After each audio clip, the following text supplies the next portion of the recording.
Hello friends, welcome to UPSC Wala. This is Sonia Ahuja and today we are going to talk about inflation. Indian Economics की book series का ये third chapter है. Let's go to the syllabus.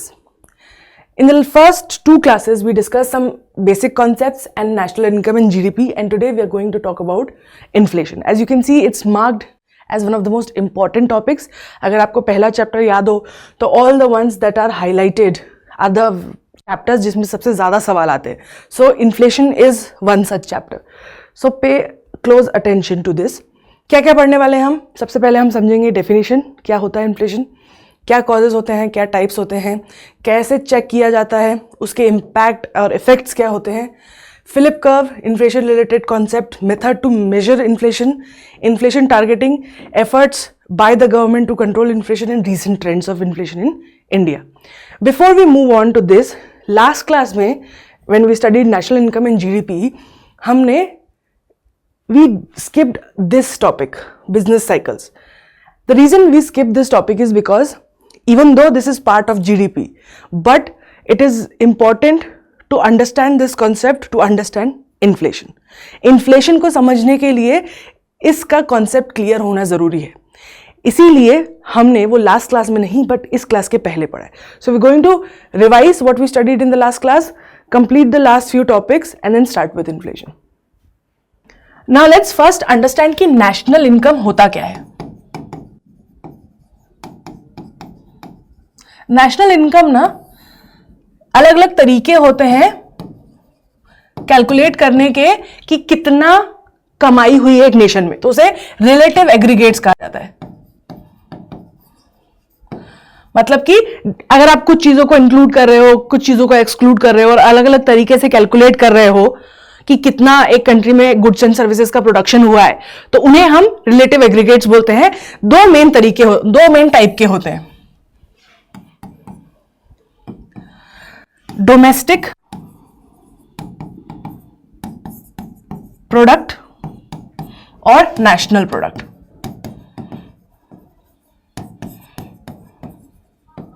अब जो domestic product है ना वो boundary पे बेस्ड है. मतलब कि देश की जो बाउंड्री है, देश का जो लैंड है, उस लैंड पर जो लोग रह रहे हैं, ठीक है, वो जो प्रोडक्शन कर रहे हैं उसे हम डोमेस्टिक प्रोडक्ट कहते हैं. इसका ये मतलब है कि वो लोग जो इंडिया के सिटीजन नहीं है लेकिन फिर भी इंडिया में रहकर काम कर रहे हैं, इंडिया के फैक्टर्स ऑफ प्रोडक्शन को इस्तेमाल कर रहे हैं और उससे वेल्थ बना रहे हैं, तो वो सब यहां पे कैलकुलेट होंगे. इन्हें हम नॉर्मल रेजिडेंस भी बोलते हैं, रेजिडेंस, ठीक है, नॉर्मल रेजिडेंस.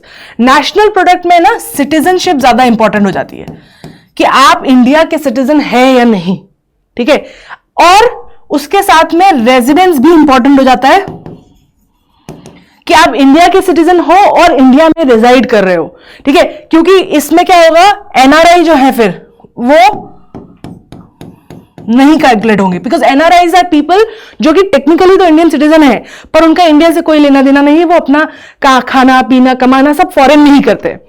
पर जो दूसरे देश है ना वो अपने डोमेस्टिक प्रोडक्ट में इन एनआरआईज को काउंट करते हैं, ठीक है. और हम दूसरे देश के जो नॉन रेजिडेंट्स हैं जो हमारे यहां रह के काम कर रहे हैं, जैसे मान लो कोई नेपाली इंसान है जो कि पढ़ने के लिए आया था, उसके बाद उन्होंने यहाँ पे जॉब चालू कर दी, फिर कोई बिजनेस स्टार्ट कर दिया और वो यहीं पे रह रहे हैं, ठीक है. तो this person is technically a non resident Nepali but he is living in India, तो इंडिया उसे अपने डोमेस्टिक नॉर्मल रेजिडेंट में काउंट करेगा, ठीक है. लेकिन अगर कोई इंसान यूके जाके रह रहा है और वो वहीं पे है तब से और वहीं कमा रहा है, खा रहा है, वहीं रह रहा है, सब कुछ उसका वहीं है, तो फिर वो यहां काउंट नहीं होगा, ठीक है. अब कौन है जो इसमें डोमेस्टिक प्रोडक्ट में काउंट नहीं होंगे?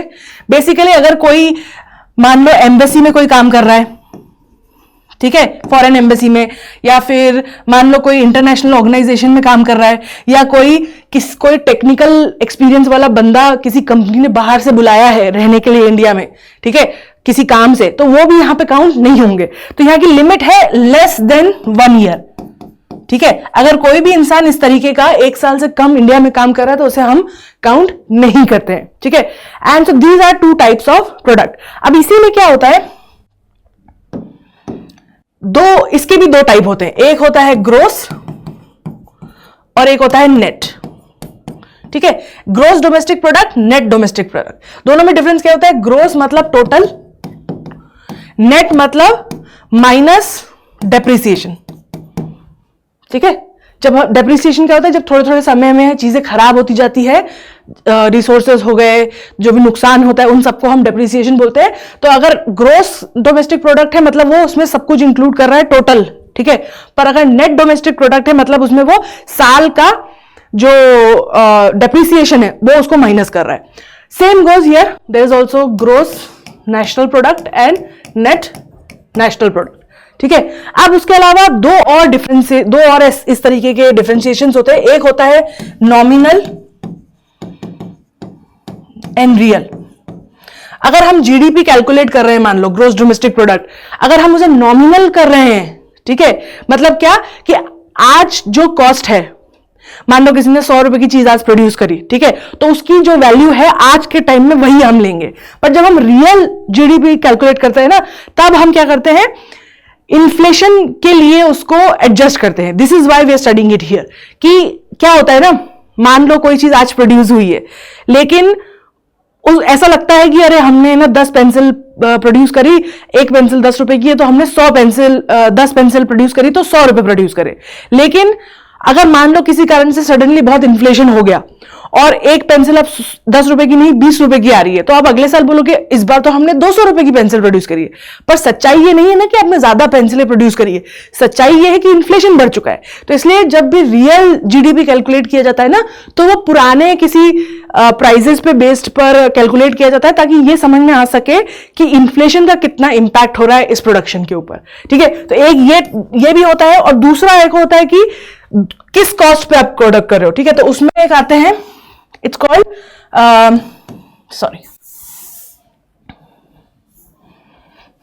It's called factor cost and market price, ठीक है। मार्केट प्राइस बेसिकली क्या होता है कि अगर कोई प्रोडक्ट जो मार्केट में अवेलेबल है, ठीक है, वो मार्केट में जिस प्राइस पे बिक रहा है, मतलब कि कंज्यूमर उसे जिस प्राइस पे खरीद रहा है, उसे मार्केट प्राइस कहा जाता है, ठीक है। और फैक्टर कॉस्ट पता है क्या होती है? ये वो कॉस्ट है उस चीज को प्रोड्यूस करने की, किसी भी एक्स चीज को प्रोड्यूस करने की, जो प्रोडक्शन करने वाले को कॉस्ट हुई है, ठीक है। प्रोडक्शन करने वाले ने जो भी फैक्टर्स का इस्तेमाल किया है, लैंड, लेबर, रिसोर्सेज, उसकी जो उसको कॉस्ट आई है, उसे फैक्टर कॉस्ट कहा जाता है। और इन दोनों के बीच में पता है डिफरेंस किस बात का होता है? टैक्स एंड सब्सिडीज, ठीक है। बस ये डिफरेंस होता है कि फैक्टर प्राइस में टैक्स और सब्सिडीज काउंट नहीं किए जाते हैं, मार्केट प्राइस में टैक्स और सब्सिडीज काउंट किए जाते हैं। क्योंकि फैक्टर प्राइस ये जब इंसान खरीदता है तभी तो उसमें है ना वो टैक्स देता है, right. So what is the formula for this? Factor cost is equal to market price minus net indirect tax, ठीक है। What is net indirect tax? It's tax, indirect tax plus subsidies, ठीक है। तो this is how we convert anything from factor cost to market cost. So ये हो गए, सो these are 5 types. अब इसका ये मतलब है कि हमारे पास क्या है, कुल अलग अलग तरीके के 8 टोटल नेशनल इनकम कैलकुलेट करने के तरीके हो गए, ठीक है। सबसे पहला है जीडीपी, ग्रोस डोमेस्टिक प्रोडक्ट, फिर एनडीपी, फिर जीएनपी और फिर एनएनपी, ठीक है। ये हो गए। अब ये तो 4 हो गए, ये हो गए मार्केट प्राइस पे चारों।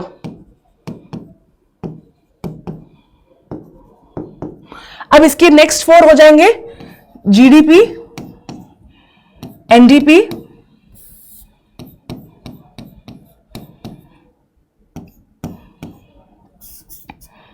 GNP and NNP at factor cost.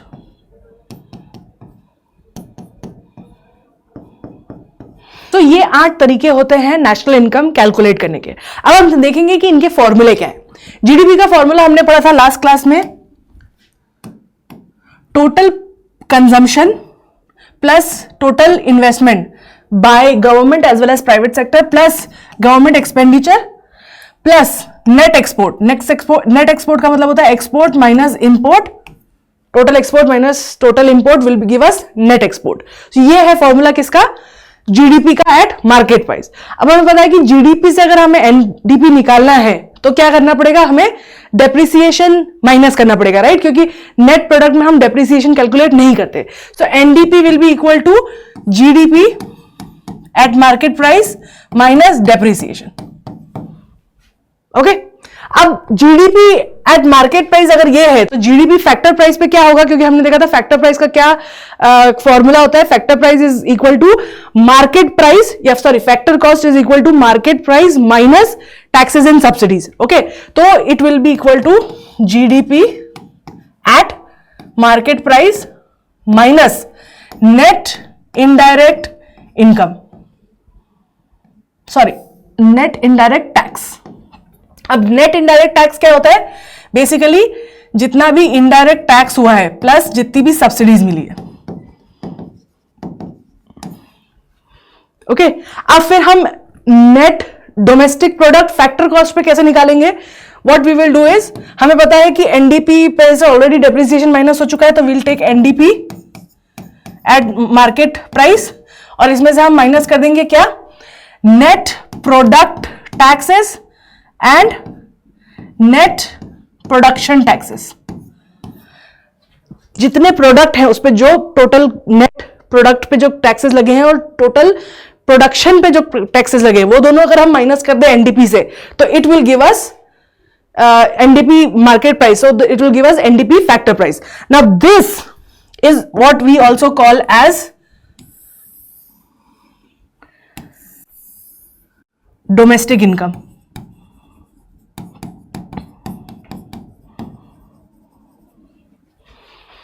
क्योंकि इट इज ऑलरेडी जितने भी रेजिडेंट्स हैं वो कमा रहे हैं प्लस हमने उसमें से टैक्सेस हटा दिए, तो टोटल डोमेस्टिकली कितना इनकम हुआ है वो हमें इस चीज से पता चलता है. Now let's move on to GNP, gross national product. हमें पता है ग्रोस नेशनल प्रोडक्ट जो है it is basically nothing but GDP plus जो जितनी भी इनकम आई है बाहर से, राइट? सो इसका फॉर्मूला क्या होगा? GDP at market price minus net foreign income from abroad. Net foreign income from abroad क्या होता है? Income earned by Indian nationals in abroad minus income earned bye non residents in India. ये दोनों को जब आप माइनस करते हैं तो हमें net foreign income from abroad मिलती है. ओके, अब हमें पता चल गया कि जीएनपी एट मार्केट प्राइस क्या होता है, तो उससे हम easily GNP at factor price निकाल सकते हैं. What it will be? It will be equal to GNP at market price minus net product taxes and net production taxes. Taxes हटा दिए तो हमें फैक्टर कॉस्ट मिल जाएगा. अब GNP से हमें अगर NNP पे आना है तो क्या करना पड़ेगा? डेप्रिसिएशन माइनस करना पड़ेगा. So what we will do is GNP at market price minus depreciation. और इसका एक और फॉर्मूला भी है which is GDP at market price plus NFIA, net foreign income from abroad. So दो तरीके हैं NNP at market price calculate करने के. अब let's come to net national product at factor price. उसके लिए क्या करना पड़ेगा हमें? Net national product at market price minus NPT minus plus N production taxes. अब इसे भी कैलकुलेट करने का एक और तरीका है which is net domestic product at market price plus NFIA. तो ये दो तरीके हैं कैलकुलेट करने के लिए, net national product at market price और national product at factor price. अब जो ये नेट नेशनल प्रोडक्ट है एट फैक्टर प्राइस इसे हम बोलते हैं नेशनल इनकम.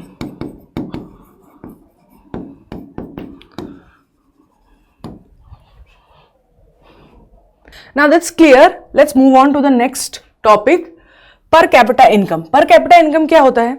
जितनी इनकम, जितनी अर्निंग, जितनी कमाई हुई है एक फाइनेंशियल ईयर में, उसको अगर हम डिवाइड कर दें कितने लोग हैं, तो हमें क्या मिलेगा? कितना इनकम एक जने के लिए हुआ है, एवरेज। ठीक है, तो इसे हम पर कैपिटा इनकम कहते हैं। फॉर अ नेशन, एक देश के लिए नॉमिनल पीसीआई, नॉमिनल मतलब क्या? Based on current prices. ठीक है, nominal PCI is equal to net national product at factor cost at current prices by total population. Means this basically is how you calculate nominal PCI. लेकिन जो real PCI होता है उसमें क्या होता है? करंट प्राइसेस नहीं यूज किए जाते हैं, एक फिक्स प्राइस, जैसे मान लो 2011-12 इस बार फिक्स है, तो 2011-12 के प्राइसेस को इस्तेमाल किया जाएगा पीसीआई कैलकुलेट करने के लिए, सो दैट हमें यह पता चले कि इन्फ्लेशन का कितना असर आया है इन वैल्यूज पर। क्योंकि आप हो सकता है प्रोड्यूस तो उतना ही कर रहे हो, ठीक है, क्वांटिटी उतनी ही है, आपकी अर्निंग्स उतनी ही हो, लेकिन क्योंकि इन्फ्लेशन है और चीजों का प्राइस बढ़ गया है, हो सकता है it will, because of that the actual number, the final number will be inflated. Okay, it will be a little bigger than what actually is happening, क्योंकि नंबर्स कैन बी डिसीविंग। तो इसीलिए this is how real and nominal PCI is calculated. Moving on to personal income. Personal income क्या होता है? Basically national income में से अगर आप अनडिस्ट्रीब्यूटेड प्रॉफिट हटा दें, नेशनल इनकम हमने बात करी थी, क्या होता है? जितने भी गुड्स एंड सर्विसेज प्रोड्यूस हुए हैं पूरे देश में, ठीक है, उसका कॉम्बिनेशन हम बात करते हैं। लेकिन उसमें कुछ ऐसे प्रॉफिट होते हैं, मान लो ये तो है तो इनकम, लेकिन ये अभी तक डिस्ट्रीब्यूट नहीं हुए हैं, ठीक है, ये वापस या तो कंपनी के पास ही रखे हुए हैं या री इन्वेस्ट हुए हैं, जो भी है, ये डिस्ट्रीब्यूट नहीं हुए हैं प्रॉफिट, तो उनको हम माइनस कर देंगे क्योंकि लोगों के हाथ तक नहीं पहुंचे। पर्सनल इनकम क्या होता है? एक ऐसी इनकम जो एक्चुअली में लोगों के हाथ में आ रही है खर्चा करने के लिए, तो जो प्रॉफिट डिस्ट्रीब्यूट करे नहीं है वो लोगों के हाथ में नहीं है, तो इसलिए वो पर्सनल इनकम का पार्ट नहीं है। उसके अलावा जो जितनी भी इंटरेस्ट पे करता है एक हाउस होल्ड, ठीक है, यहां उस इनकम को कॉर्पोरेट टैक्स को माइनस कर देंगे, और जितनी भी ट्रांसफर पेमेंट्स आई है गवर्नमेंट या फर्म की तरफ से, ठीक है, जो भी सोशल सिक्योरिटी प्रोविजंस या जो भी हेल्प आई है गवर्नमेंट की तरफ से बुरे समय में या जो भी है, उसको अगर हम इंक्लूड कर दे, तो ये हमें क्या दे रहा है? ये हमें वो दे रहा है, वो अमाउंट जो हर एक हाउस होल्ड के पास अवेलेबल है खर्चा करने के लिए, ठीक है, जिससे वो अपने जो भी गुड्स और सर्विसेज उसको चाहिए वो खरीद सकता है, वो पर्सनल इनकम होता है। नेशनल इनकम में क्या होता है ना, टैक्सेस नहीं होते हैं, टैक्सेस और इंटरेस्ट पेमेंट इंक्लूडेड होती है, प्रॉफिट पूरा इंक्लूडेड होता है, तो उससे क्या हमें ये नहीं पता चलता है कि एग्जैक्टली लोगों के हाथ में कितना पैसा आ रहा है, ठीक है। प्लस हम ट्रांसफर पेमेंट्स को भी नहीं काउंट करते नेशनल इनकम में, क्योंकि एक्चुअली में कोई ट्रांसफर पेमेंट्स में ना कोई एक्चुअल ट्रांजेक्शन नहीं हो रहा है, चीजें एक्सचेंज नहीं हो रही, ये गिफ्ट है, ऐसे ही दिया हुआ पैसा है, तो क्योंकि कोई इकोनॉमिक एक्टिविटी नहीं हो रही है इसके अगेंस्ट में, इसलिए हम इसे कैलकुलेट नहीं करते। बट इसका ये मतलब नहीं कि ये पैसा इकोनॉमी में सर्कुलेट नहीं होता, राइट। तो ये डिफरेंस है पर्सनल इनकम और नेशनल इनकम में। So personal income is basically national income minus undistributed profit, ठीक है। उसके बाद जितनी भी इंटरेस्ट पेमेंट है और कॉर्पोरेट टैक्स वो माइनस कर दिए जाएंगे, और जो भी ट्रांसफर पेमेंट मिली है हाउस होल्ड्स को उसे ऐड कर दिया जाएगा। क्या है डिफरेंस पर्सनल इनकम और नेशनल इनकम में? Personal income is income receive by factors of production, so it is a concept related to receipt of income, ठीक है।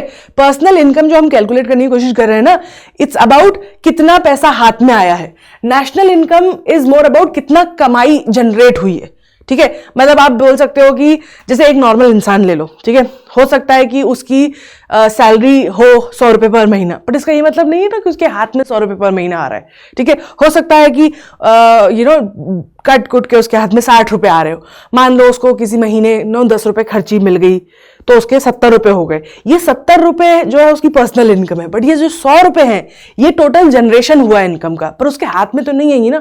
ये डिफरेंस होता है पर्सनल और नेशनल इनकम में। Personal income includes both factor and transfer receipts, because इससे फर्क नहीं पड़ता कि पैसा कहां से आया है, बस पैसा आया है उसको कैलकुलेट किया जाएगा, चाहे फिर उन्होंने फैक्टर इनकम से कमाया हो, मतलब प्रॉफिट, रेंट, वेजेस से हो, या फिर ट्रांसफर रिसीट्स हो, मतलब कहीं से ऐसे ही as a gift, donation, remittance आया हो। Undistributed profit of the companies and corporate taxes are not part of PI. ठीक है, कॉर्पोरेट टैक्सेस और जो अनडिस्ट्रीब्यूटेड प्रॉफिट्स होते हैं वो पीआई का पार्ट नहीं होते, क्योंकि वो अभी तक लोगों के हाथ में नहीं आए हैं। वहीं अनडिस्ट्रीब्यूटेड प्रॉफिट और कॉर्पोरेट टैक्सेस जो होते हैं ना, वो नेशनल इनकम का पार्ट होते हैं, क्योंकि वो जनरेट तो हो चुके हैं, अब लोगों के पास नहीं पहुंचे, ये अलग बात है। और ट्रांसफर पेमेंट जो होती है ना, वो इंक्लूड नहीं की जाती है नेशनल पेमेंट में, नेशनल इनकम में, क्योंकि उनके अगेंस्ट कोई economic exchange of goods and services नहीं होता है।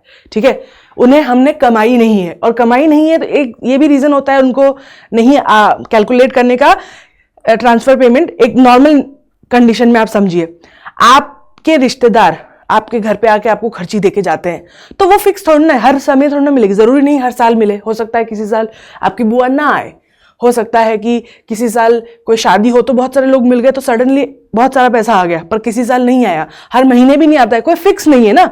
रेमिटेंसेस और इस तरीके के पैसे फिक्स नहीं है, तो इसलिए उनको काउंट करने से क्या होता है ना, इट काइंड ऑफ जो है, हम जब कैलकुलेट करने की कोशिश करते हैं ना कि national income, average income, all of this, उसमें ये अमाउंट ना गड़बड़ी कर देता है, क्योंकि फिक्स नहीं है, हम प्रिडिक्ट नहीं कर सकते अगले साल कितना आया था, कोई इकोनॉमिक एक्टिविटी नहीं हो रही है उसके अगेंस्ट, तो it's very difficult to understand कि मे बी कितना आएगा नेक्स्ट ईयर। हो सकता है कहीं से एड आनी हो, बंद हो जाए, हो सकता है कहीं एड जानी हो, बंद हो जाए, राइट। तो इसीलिए इन पर्सनल इनकम को अलग से कैलकुलेट किया जाता है, कई बार ट्रांसफर पेमेंट्स को अलग से कैलकुलेट किया जाता है, सच दैट कि हम पता कर सकें कि एक्चुअल इनकम कितनी है, और बाकी पर्सनल इनकम कैलकुलेट करते हैं कि हमारे हाथ में कितनी आई है। Now let's understand personal disposable income. ये डिस्पोजेबल वर्ड का क्या मतलब होता है?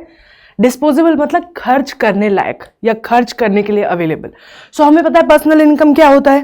Personal disposable income is basically जो पर्सनल इनकम आई है एक हाउस होल्ड की, उसमें से जो वो टैक्स भर रहे हैं डायरेक्ट, ठीक है, उसको हटा दो, प्लस जो भी वो फीस या फाइन्स भरते हैं गवर्नमेंट को, ठीक है, उसको अगर हटा दो, तो ये basically PDI which is the personal disposable income, is basically आपके हाथ में जो आया है, ठीक है, उसमें से कितना आपको देना ही देना है, और उसके बाद जो बचा, जो कि आप यूज कर सकते हो, है ना, सेविंग करने के लिए या कुछ भी कंज्यूम करने के लिए।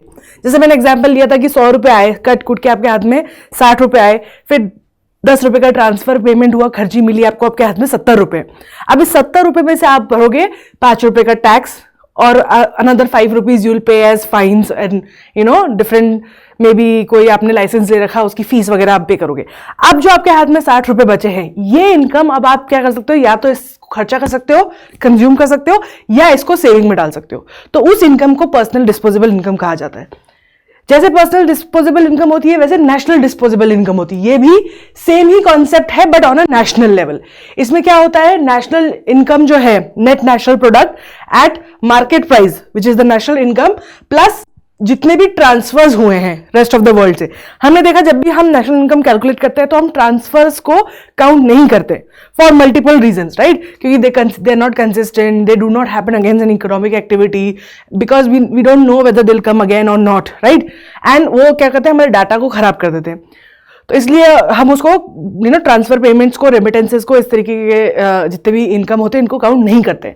But all said and done, जब एंड में आप पूरे साल में अपना बजट बनाने जा रहे हो और आपको डिसाइड करना है कि मेरे पास कितने पैसे हैं और मैं उसको कैसे कैसे कहाँ कहाँ खर्चा कर सकता हूं, तो उसमें तो आप उन पेमेंट को काउंट करोगे ना, क्योंकि कहीं से भी आया हो, आ तो गया है ना।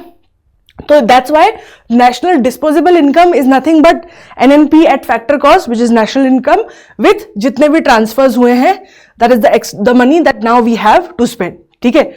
अब नेशनल डिस्पोजेबल इनकम जो है ना, it provides an indication of the maximum amount of goods and services available to the domestic economy. मतलब कि ये हमें बताता है, नेशनल डिस्पोजेबल इनकम हमें बताता है कि पूरी इकोनॉमी में कितना खर्चा करने लायक पैसा है, ठीक है, कितना पैसा है जो खर्च किया जा सकता है।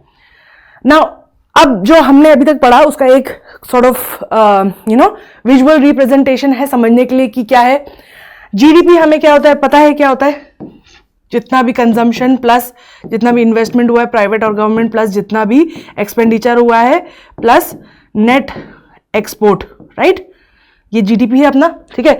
जीडीपी में अगर आप net factor income from abroad डाल दो नाफिया, तो वो आपको जीएनपी देगा, ठीक है। इस जीएनपी में से अगर आप डेप्रिसिएशन हटा दो तो वो आपको एनएनपी देगा। तो इसका मतलब है कि अगर एनएनपी में आप डेप्रिसिएशन ऐड कर दो तो आपको जीएनपी मिल जाएगा, जीएनपी में से नाफिया माइनस कर दो तो जीडीपी मिल जाएगा, जीएनपी में से डेप्रिसिएशन माइनस कर दो एनएनपी मिल जाएगा। काउंटर मतलब अलग अलग तरीके के फॉर्मूले बन सकते हैं। अब जो ये एनएनपी है, एनएनपी में से अगर आप इनडायरेक्ट टैक्सेस और सब्सिडीज हटा दो, ठीक है, तो आपको मिल जाएगा एनएनपी एट फैक्टर कॉस्ट, ठीक है। अब जो पर्सनल इनकम है, पर्सनल इनकम में से अगर एनएनपी में से आप अगर NNP at factor cost which is the national income, उस नेशनल इनकम में से अगर आप undistributed profit, net interest payment by household, corporate tax और transfers received by the household को माइनस कर दो तो it will give you personal income. अब पर्सनल इनकम में से आप जो पर्सनल टैक्स और नॉन टैक्स पेमेंट्स है जो आपने करी वो हटा दो तो आपको पर्सनल डिस्पोजेबल इनकम मिल जाएगी। So this is basically visualization to understand कि कैसे कनेक्टेड है। Okay, now let's talk about normal versus real GDP. हमने ऑलरेडी पढ़ा है नॉर्मल जीडीपी और रियल जीडीपी क्या होता है। नॉमिनल इज बेसिकली जब आप करंट प्राइसेस पर कुछ भी कैलकुलेट करते हो तो वो नॉमिनल जीडीपी होता है। और अगर आप एक फिक्स कर लो कि 2011-12 का हम प्राइसेस फिक्स कर लेते हैं और हर साल अगर हम उन प्राइसेस के बेस पर कैलकुलेट करें जीडीपी तो उसे हम रियल जीडीपी बोलते हैं, ठीक है, क्योंकि वो बेसिकली इन्फ्लेशन एडजस्टेड होता है। समझते हैं कैसे होता है, ये एक इलस्ट्रेशन है यहाँ पे। देखो 2011-12 में वीट गेहूं था 10 रुपए के जी, 10 केजी था 10 रुपए पर केजी, ठीक है, और राइस था 8 केजी 12 रुपए पर केजी। तो टोटल कितना उस साल कमाया गया ₹196, राइट।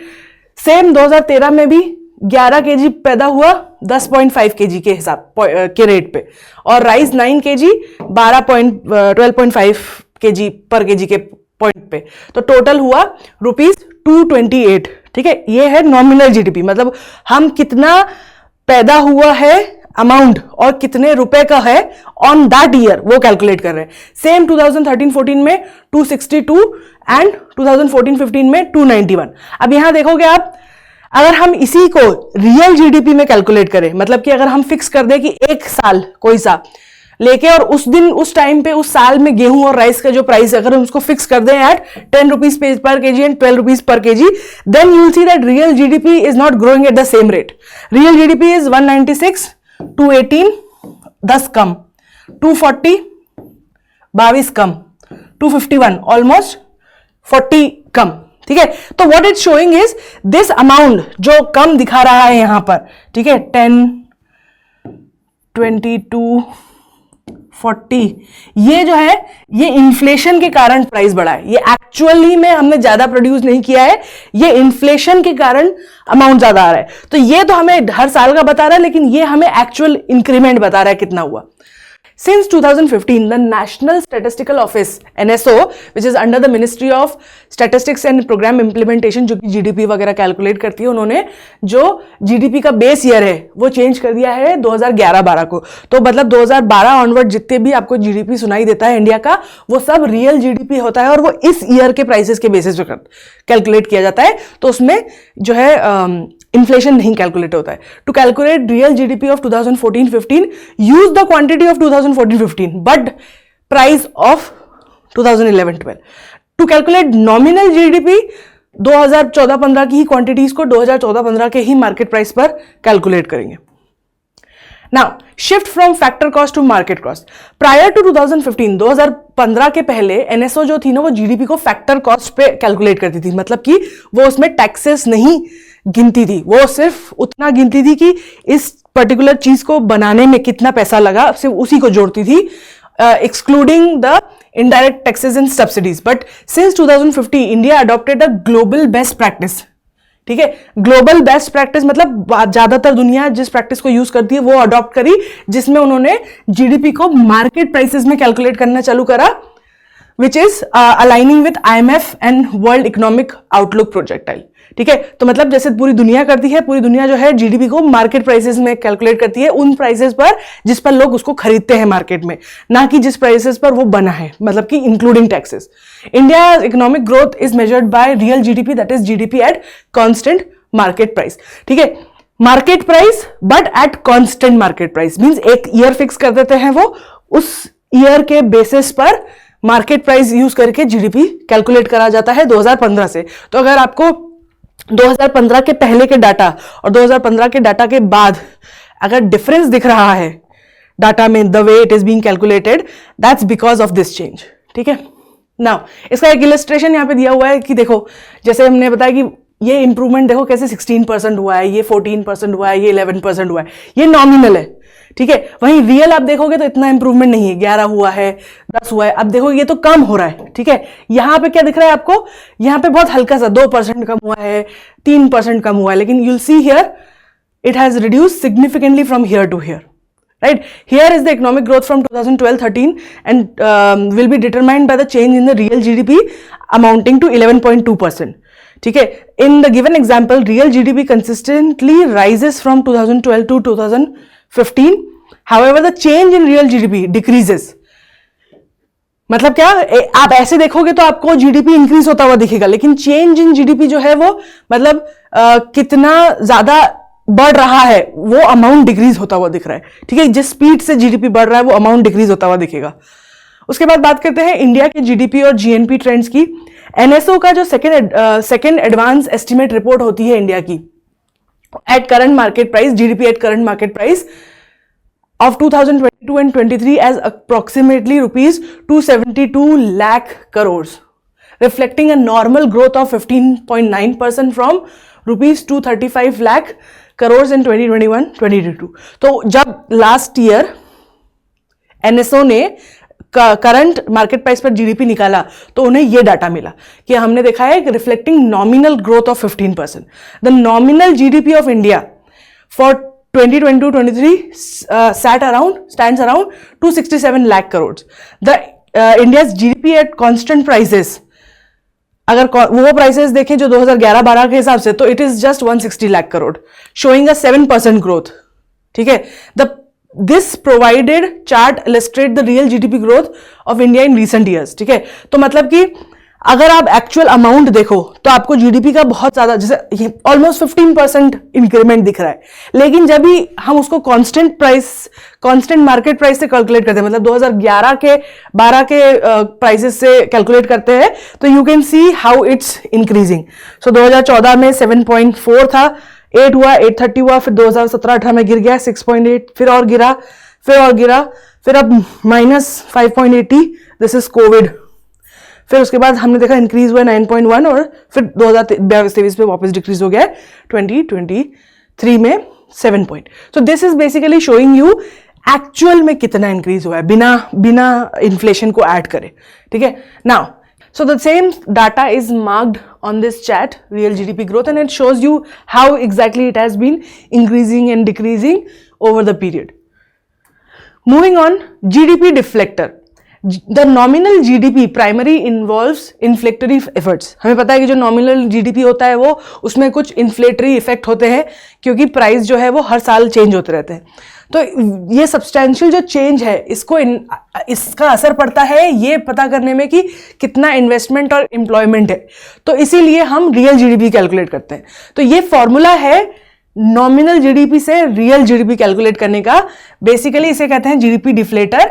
नॉमिनल जीडीपी लो, रियल जीडीपी से डिवाइड करो और मल्टीप्लाई बाय 100 कर दो. और ये जो है दिस ऑल्सो शोज अस कि कितना इन्फ्लेशन हो रहा है. ठीक है, जीडीपी डिफ्लेक्टर जितना ज्यादा होगा मतलब कंट्री में उतना ज्यादा इन्फ्लेशन चल रहा है. ठीक है, GDP deflator is the best indicator of inflation in economy. The real GDP reflects a change in output while nominal GDP may or may not. Therefore, real GDP is regarded as the more reliable indicator of economic growth compared to nominal GDP. इसीलिए हम इस फॉर्मूले से निकालते हैं और इसीलिए हम इसे ज्यादा बेटर मानते हैं रियल जीडीपी को, क्योंकि वो हमें एक्चुअली में दिखाता है कि कितना एक्चुअल ग्रोथ हुआ है, कितना एम्प्लॉयमेंट, कितना इन्वेस्टमेंट, अर्निंग हुई है. ठीक है, advantages of GDP deflator over wholesale price index and consumer price index. Wholesale price index और कंज्यूमर प्राइस इंडेक्स बेसिकली होता है कि जैसे जब भी कोई चीज बिकती है तो ग्रुप्स होते हैं उसके, राइट, मतलब फ्रूट्स हो गए, सर्विसेज हो गई, medical services, transport services, baskets होते हैं, right. So of like things that are needed by a household, things that are needed by household of a certain income. तो usually दो तरीके के प्राइसेस होते हैं। एक होलसेल प्राइस मतलब कि वो सबको अगर ज्यादा क्वांटिटी में कितना, होलसेल तो आपको पता ही है ना, जब भी आप कुछ सामान लेने जाते हो, अगर आप रिटेल शॉप पे जाते हो तो वो थोड़ा सा महंगा मिलता है, होलसेल शॉप पे जाते हो थोड़ा सस्ता मिलता है। इट्स बिकॉज होलसेल जो इंसान जो है ना वो बड़ी क्वांटिटी में मंगवाता है सामान और बड़ी क्वांटिटी में बेचता है, इसलिए उसको वो अपने प्रॉफिट मार्जिन उसके जो है वो छोटे रख सकता है क्योंकि उसे जल्दी से बड़ा प्रॉफिट हो जाता है। तो वो बेसिकली वही कॉन्सेप्ट है होलसेल प्राइस इंडेक्स और कंज्यूमर प्राइस इंडेक्स का।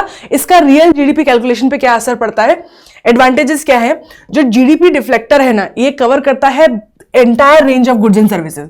जब हम होलसेल प्राइस इंडेक्स की या कंज्यूमर प्राइस इंडेक्स की बात करते हैं ना, तो वो एक पर्टिकुलर बास्केट के बारे में बात कर रहे होते हैं, लेकिन जीडीपी डिफ्लेक्टर जो होता है ना, वो सारे जितनी गुड्स एंड सर्विसेज है सबको एक साथ काउंट कर लेता है। तो इसलिए we don't have to consider the difference between these two, कि यही चीज अगर होलसेल में बिक रही है तो कितने में बिक रही है और रिटेल में बिक रही है तो कितने में बिक रही है। उसके जो डिफरेंसेस हैं वो उनसे हमें कोई मतलब नहीं, क्योंकि वो पूरे जीडीपी को एक साथ जो है, सारे प्रोडक्ट्स को एक साथ मिलकर उसका इन्फ्लेशन बता देता है। In contrast, the wholesale or consumer price indexes have limited commodity basket. The comprehensive coverage of GDP deflator makes it more inclusive measure. Reasons why CPI is not preferred. CPI क्यों नहीं prefer किया जाता है? क्योंकि सारी goods और services जो है ना वो रिटेल कंज्यूम नहीं करता है, कुछ चीजें होलसेल में भी बिकती है। Fix proportion of goods rather than dynamic weightage based on consumption level. ठीक है, कि जो सीपीआई है वो it assigns a fix proportion of goods rather than कि कितने वेट पर वो चीज बिक रही है on consumption level. Also includes imported consumption of goods in the index. अगर वो यहां पैदा हुए हैं इंडिया में वो चीजें या वो बाहर से आई, उसका फर्क नहीं पड़ता, क्योंकि वो तो यहां तक पहुंचते पहुंचते तो it becomes equal.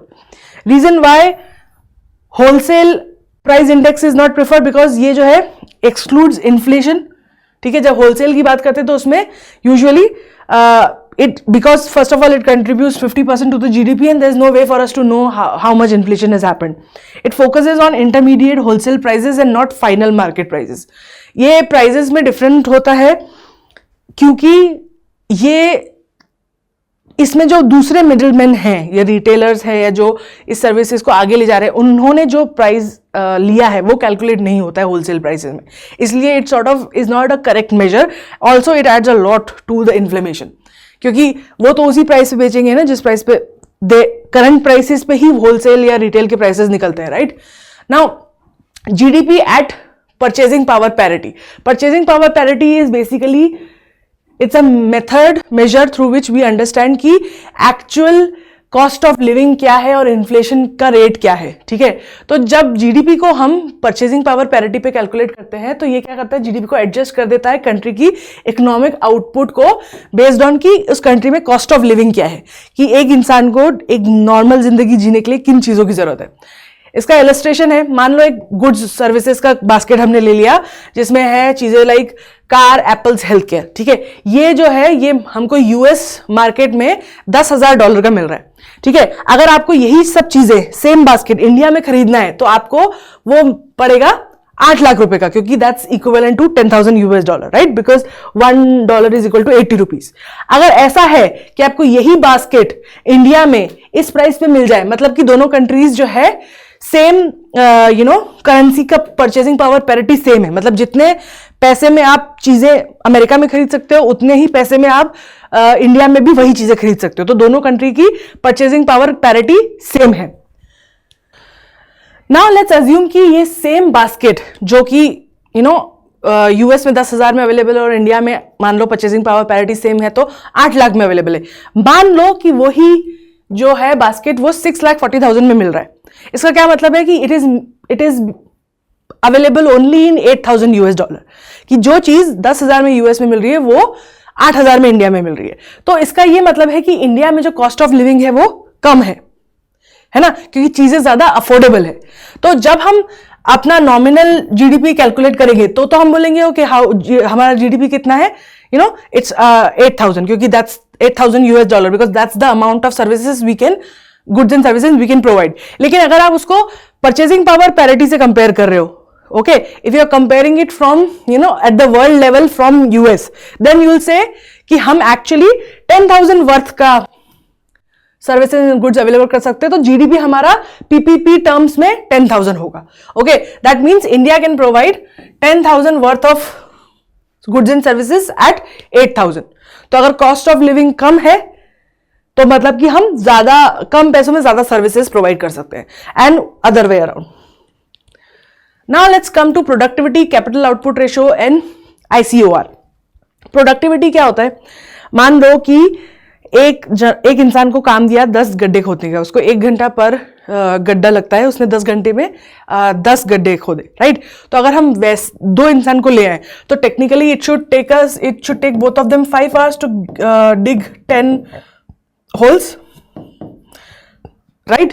Okay, but if it takes, मान लो if it takes 7 hours और the person is being paid per hour, ठीक है, मान लो 1 rupees per 1 hour. So in that case जहां आपको टेक्निकली 10 रुपए लगने चाहिए थे, वो यहां पे अब आपको 14 रुपए लगेंगे, इवन तो काम सेम हुआ है, क्योंकि प्रोडक्टिविटी लो है. जो काम पहले इसमें हो रहा था वो अब ज्यादा टाइम में हो रहा है. तो दिस बेसिकली जितना दिया हुआ रिसोर्सेज हैं, ठीक है, उसमें कितना आउटपुट आप लेके आ पा रहे हो, उसे प्रोडक्टिविटी कहा जाता है. तो how do we calculate productivity? It's output by input. So productivity is a measure of efficiency, कि जो आउटपुट और इनपुट है उनमें कितनी एफिशिएंसी है, कितनी कम चीजें वेस्ट हो रही है, और कितनी इफेक्टिवली रिसोर्सेज जो है such as labour, capital, material that are being used to generate economic output. अब जो ये रेशो है ना, ये हमको बताता है कि अगर ये रेशो ज्यादा है मतलब कि अच्छे से प्रोडक्टिविटी ज्यादा है, मतलब अच्छे से रिसोर्सेज यूज हो रहे हैं, और हमें और अगर कम है प्रोडक्टिविटी मतलब कि रिसोर्सेज हम बहुत ज्यादा यूज कर रहे हैं पर उतना आउटपुट हमें नहीं मिल रहा है. सो इसका एक इलस्ट्रेशन देखते हैं. मान लो एक लैंड की प्रोडक्टिविटी क्या है, कितना वो गेहूं देती है लैंड, और कितने एकड़ में, मतलब लैंड कितना है, तो हर 1 एकड़ के लिए वो आपको 2 टन लैंड दे रही है.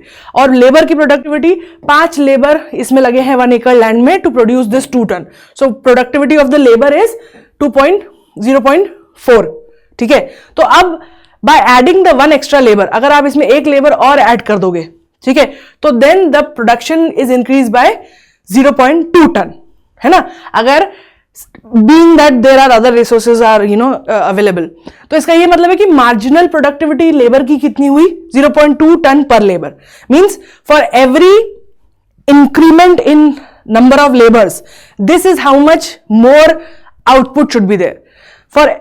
ओके, तो दिस शोज यू कि कितने लेबर की जरूरत है कितना आउटपुट पाने के लिए, राइट? सिमिलरली अगर हम कैपिटल के बेसिस पे कैलकुलेट करें कि कितना पैसा लगाने पे कितना आउटपुट मिलता है, तो उसे कैपिटल आउटपुट रेशो कहा जाता है. ठीक है, कि मतलब कितने पैसे हम लगाएंगे तो उसके बदले हमें कितना पर यूनिट आउटपुट एक्स्ट्रा मिलेगा. ठीक है, तो अगर आप मान लो कि आपका ये रेशो जो है वो 10 है, तो इसका मतलब है कि for every 10 rupees that you invest you will get 1 unit of output. 1 unit can be anything, 1 ton of wheat या 1 ton of goods and service, anything, basically any unit. तो this is capital output ratio. ये जो अगर higher होता है capital output ratio, मतलब इसका ये है कि आपकी प्रोडक्टिविटी ज्यादा है ना. तो this emphasizes is not on evaluating the productivity of capital but rather comprehending the average amount of capital required to produce 1 unit. Okay, so हम यहाँ पे ना ये बात नहीं कर रहे कि कैपिटल कितने इफेक्टिवली यूज हो रही है, बट रादर ये जानने की कोशिश कर रहे हैं कि कितना कैपिटल इंक्रीज करने पर प्रोडक्टिविटी मान लो सेम है, ठीक है, कांस्टेंट है, तो कितना out input which is the capital increase करने पर हमें 1 यूनिट आउटपुट मिलेगा.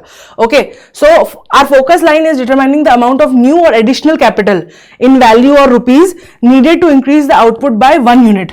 ठीक है, दैट इज 1 रुपीज. सो मान लो we are interested in understanding how much additional capital is required to increase GDP by 1 additional unit. The concept is captured by another term known as incremental capital output ratio, ICOR.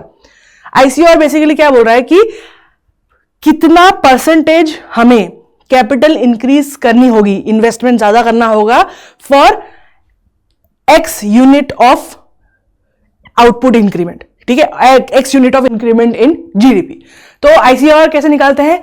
Change in capital, change in output. अगर change in capital जो investment है उस पर हम अगर GDP divide कर, मतलब जितना एक्स्ट्रा हमारे पास पैसा आया है और पहले जितना था, तो वो हमें इन्वेस्टमेंट देगा परसेंटेज का कि जीडीपी के कितने परसेंटेज हमें इन्वेस्टमेंट मिला है। और चेंज इन आउटपुट क्या होगा? उसको अगर हम जीडीपी से डिवाइड करते हैं तो it will give us change in GDP, right. जितना पहले हमें कैपिटल में चेंज हुआ है उसको अगर हमने जो इस वक्त जीडीपी है उससे डिवाइड कर दिया तो वो हमें इन्वेस्टमेंट देगा। तो आईसीआर कैसे कैलकुलेट किया जाता है? Percentage investment in GDP by percentage change in GDP. Which means कि मान लो अगर कंट्री का आईसीओआर 5 है, इसका ये मतलब है कि every time for every 5 rupees that is invested in the country the production will be of 1 rupees extra. हर जब भी आप 5 रुपए लगाएंगे तो 1 यूनिट आपको जो है एक्स्ट्रा आउटपुट मिलेगा। तो अगर मान लो अब ये जो है ना रेट्रोस्पेक्टिवली यूज किया जाता है, मतलब कि अगर बोला गया कि हमें है ना इस साल मान लो इंडिया को इस साल 8% की ग्रोथ चाहिए, ठीक है। हमने सुना होगा न्यूज में चलता था कि we are moving towards creating this much amount of growth in future, right. तो अगर इंडिया को 8% इकोनॉमिक ग्रोथ चाहिए तो अगर उनकी आईसीआर की वैल्यू 5 है तो इसका मतलब है कि उन्हें 40% इन्वेस्टमेंट इंक्रीज करना पड़ेगा, ठीक है। जितना अभी उनके पास करंट इन्वेस्टमेंट है उसमें 40%, मतलब अगर 100 रुपए है तो 140 रुपए की जरूरत पड़ेगी, ठीक है। इंक्रीज करेंगे तब 8% इकोनॉमिक ग्रोथ होगा, क्योंकि उनका आईसीओआर जो है वो उसकी वैल्यू है 5, ठीक है। अब अगर मान लो प्रोडक्टिविटी बढ़ जाती है, ठीक है, अगर मान लो कि कम लेबर और कम कैपिटल में ज्यादा आउटपुट हो रहा है, ठीक है, तो इसका ये मतलब है कि आईसीओआर कम हो जाएगा, है ना। इसका ये मतलब है कि अगर आईसीओआर कम है मतलब कि to get the same 8% growth we will need 32% investment. So जितना ज्यादा आईसीओआर कम होगा उतने कम पैसे हमें लगेंगे सेम अमाउंट ऑफ ग्रोथ के लिए। तो इसका आईसीओआर इज बेसिकली रिप्रेजेंटेशन ऑफ एक तरीके से प्रोडक्टिविटी की कितनी प्रोडक्टिविटी अच्छी है। जितना आईसीओआर कम होगा उतनी प्रोडक्टिविटी ज्यादा होगी, ठीक है। Factor influencing incremental capital output ratio ICR को क्या अफेक्ट करता है? सबसे पहले तो गवर्नमेंट और लेबर की क्वालिटी, ठीक है, गवर्नेंस कैसा है, मैनेजमेंट कैसा है, लेबर जो है उसकी क्वालिटी, एजुकेशन और स्किल और टेक्नोलॉजी। जितना ज्यादा गवर्नेंस अच्छा होगा और जितनी ज्यादा स्किल लेबर होगी और जितनी ज्यादा टेक्नोलॉजी होगी उतना ही आईसीआर कम होगा। For instance if unskilled labour struggles to operate machine it lowers the output. अगर किसी लेबर के पास उतना स्किल नहीं है तो जब किसी मशीन को यूज करेगा तो उसमें से कम आउटपुट निकालेगा, राइट। तो ये बंदे का अनस्किल होना आईसीआर को बढ़ा देता है, ठीक है। तो फॉर मी दिस मीन्स कि सेम प्रोड्यूस करने के लिए आपको ज्यादा पैसे, ज्यादा इन्वेस्टमेंट की जरूरत पड़ेगी। तो इसीलिए this is the reason why Indian government जो है वो इन्वेस्ट करती है ह्यूमन रिसोर्स में, क्यों ट्रेनिंग देती है, क्यों एजुकेशन प्रमोट करती है। अगर जैसे आपने सुना होगा कई बार गवर्नमेंट जो है स्कूल वगैरह खोलने में फ्री मदद करती है, लोगों की लैंड देती है, ग्रांट्स देती है, क्यों? Because they want to increase the skill level of the people. क्योंकि अगर लोगों की स्किल ज्यादा अच्छी होगी, गवर्नेंस ज्यादा अच्छा होगा, इसीलिए तो यूपीएससी की एग्जाम इतनी स्ट्रांग होती है, right. Because we want the best of the best candidate so that हमारा मैनेजमेंट अच्छा हो, है ना। तो अगर गवर्नमेंट का मैनेजमेंट अच्छा होगा, अगर लोग ज्यादा स्किल्ड होंगे तो इसका ये मतलब है उसका आईसीआर कम होगा। दैट मीन्स हमें कम इन्वेस्टमेंट में उतना ही आउटपुट मिलेगा लेकिन इन्वेस्टमेंट की जरूरत कम पड़ेगी। द रीजन बीइंग कि इन्वेस्टमेंट पे लगता है interest. Okay, so this is basically the idea. Now let's talk about potential GDP. Potential word का आपको मतलब पता है? पोटेंशियल मतलब कितना हो सकता था, ठीक है। Potential GDP represents the actual value of goods and services achievable in a country if production factors are fully utilised. जितना भी labour, capital, land, natural resources available है उसको एकदम ऑप्टिमम लेवल तक यूटिलाइज किया जाए, जितना यूज कर सकते उतना यूज किया जाए अच्छे से, उतनी इफिशिएंटली, तो जो हमें जीडीपी मिलेगा उसे हम पोटेंशियल जीडीपी बोलते हैं। It depends on factors like capital, land, labour along with technological efficiency and economies productive capacity, ठीक है। तो किस पे डिपेंड करता है पोटेंशियल जीडीपी? कि कैसा कैपिटल, लैंड और लेबर कैसा है, टेक्नोलॉजिकली हम कितने एडवांस है, और एक इकोनॉमी कितनी इफेक्टिव है कैपिटल काम करने में। The growth of potential GDP is gradual due to slow changes in input and technology over time. तो जो GDP, पोटेंशियल GDP है ना, वो धीरे धीरे बढ़ता है क्योंकि इनपुट में और स्किल में, टेक्नोलॉजी में इंक्रीमेंट्स धीरे धीरे होता है, सडनली नहीं, बहुत ज्यादा ऐसा नहीं होता कि कल किसी ने टाइम मशीन ही बना दी। It takes time, new things and नई चीजों को इनकॉर्पोरेट करने में पैसा लगता है, तो इसीलिए जो पोटेंशियल जीडीपी है वो धीरे धीरे बढ़ता है। Factors such as political setup, जैसे हमने पाकिस्तान के टाइम में पढ़ा था कि पाकिस्तान को बार बार लोन क्यों लेना पड़ रहा है, क्योंकि वो क्या करते हैं, जब भी उनके पास पैसा आता है वो उनकी पॉलिटिकल पार्टी उसको इकोनॉमिक सेटअप को ठीक करने के बजाय उसको इन्वेस्ट कर देती है सब्सिडीज में, लोगों को चीजें देने में, तो लोग तो खुश हो जाते हैं, फिर लोग गवर्नमेंट को अच्छा मानते हैं और गवर्नमेंट को वोट देते हैं, ठीक है। तो लेकिन वो गवर्नमेंट क्या कर रही है, वो इकोनॉमी पे खर्चा नहीं कर रही है, इसके कारण इकोनॉमी बढ़ती नहीं है। तो अगर आपका पॉलिटिकल सेटअप कुछ ऐसा है, governance, infrastructure, health, education, capital, ये सब अच्छा नहीं है और अच्छे से नहीं बन रहा है, तो फिर आपका जो है पोटेंशियल जीडीपी जो है वो रियल जीडीपी से बहुत ज्यादा होगा।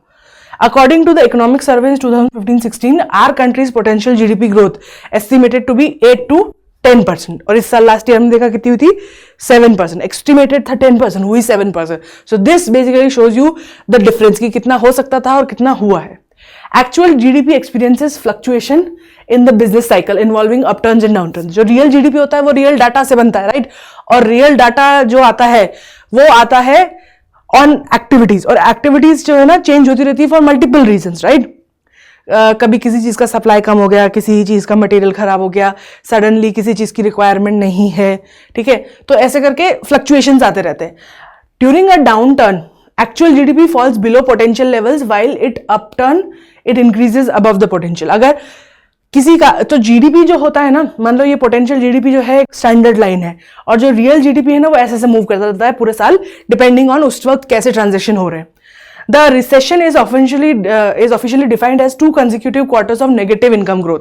अगर पोटेंशियल इतना है और 2 क्वार्टर, साल में 4 क्वार्टर होते हैं, अगर साल के 4 क्वार्टर में से 2 क्वार्टर में मान लो कि अगर जीडीपी नेगेटिव है, मतलब potential real GDP potential GDP के नीचे है, तो उसे रिसेशन कहा जाता है, ठीक है। मतलब कि आपका जितना इनपुट है उतना आपका आउटपुट नहीं है, प्रोडक्टिविटी कम है, और अगर ये चलता रहा for 6 to 8 months, this will be called as a depression. Okay, economic slowdown refers to the phases when GDP growth rate is decreasing although it remains positive, ठीक है।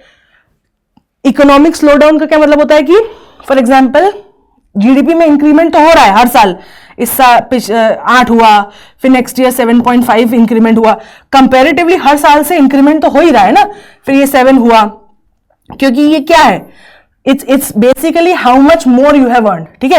तो मान लो आपने इस साल 8 लाख खरीदे, 8 लाख कमाए, ठीक है, तो नेक्स्ट साल आपने इस 8 लाख के ऊपर 7.5 और कमाए, फिर इस 7 पॉइंट के इस टोटल के ऊपर और 7 कमाए, तो टेक्निकली तो आपका इंक्रीमेंट हो रहा है, बट आप देखोगे कितना आप कमा रहे हो वो ग्रेजुअली 0.5 के वैल्यू से डिक्रीज होता जा रहा है। सो इकोनॉमिक स्लोडाउन तब बोला जाता है जबकि जीडीपी मतलब जीडीपी तो इंक्रीज हो रहा है, लेकिन हर साल इंक्रीमेंट तो है, जीरो तो नहीं है, लेकिन वो लोअर होता जा रहा है, ठीक है, लास्ट ईयर से कम हुआ है, तो उसे हम बोलते हैं economic slowdown. Now India has face recession 5 times, ठीक है, तो एक 57-58 में हमने देखा था जब 1.2% था, ठीक है, जीडीपी, तो क्या था तब, ड्रॉट आ रखा था, सूखा आ रखा था, फिर 66 में -3.66% था, तो उस टाइम पे झगड़ा चल रहा था, वॉर चल रहा था, ड्राउट चल रहा था, फिर 72-73 में -0.32 था ऑयल क्राइसिस के कारण और ड्रॉट के कारण, 79-18 में इमरजेंसी और उस टाइम पे ड्रॉट भी चल रहा था, -5.2 हो गया था, फिर 2020-21 में कोविड के कारण फिर से -6.6% हो गया था। तो ये आपको बेसिकली शो कर रहा है कि एक्चुअल जीडीपी पोटेंशियल जीडीपी से कितना अंदर था, and it is showing basically recession. Shapes of economic recovery.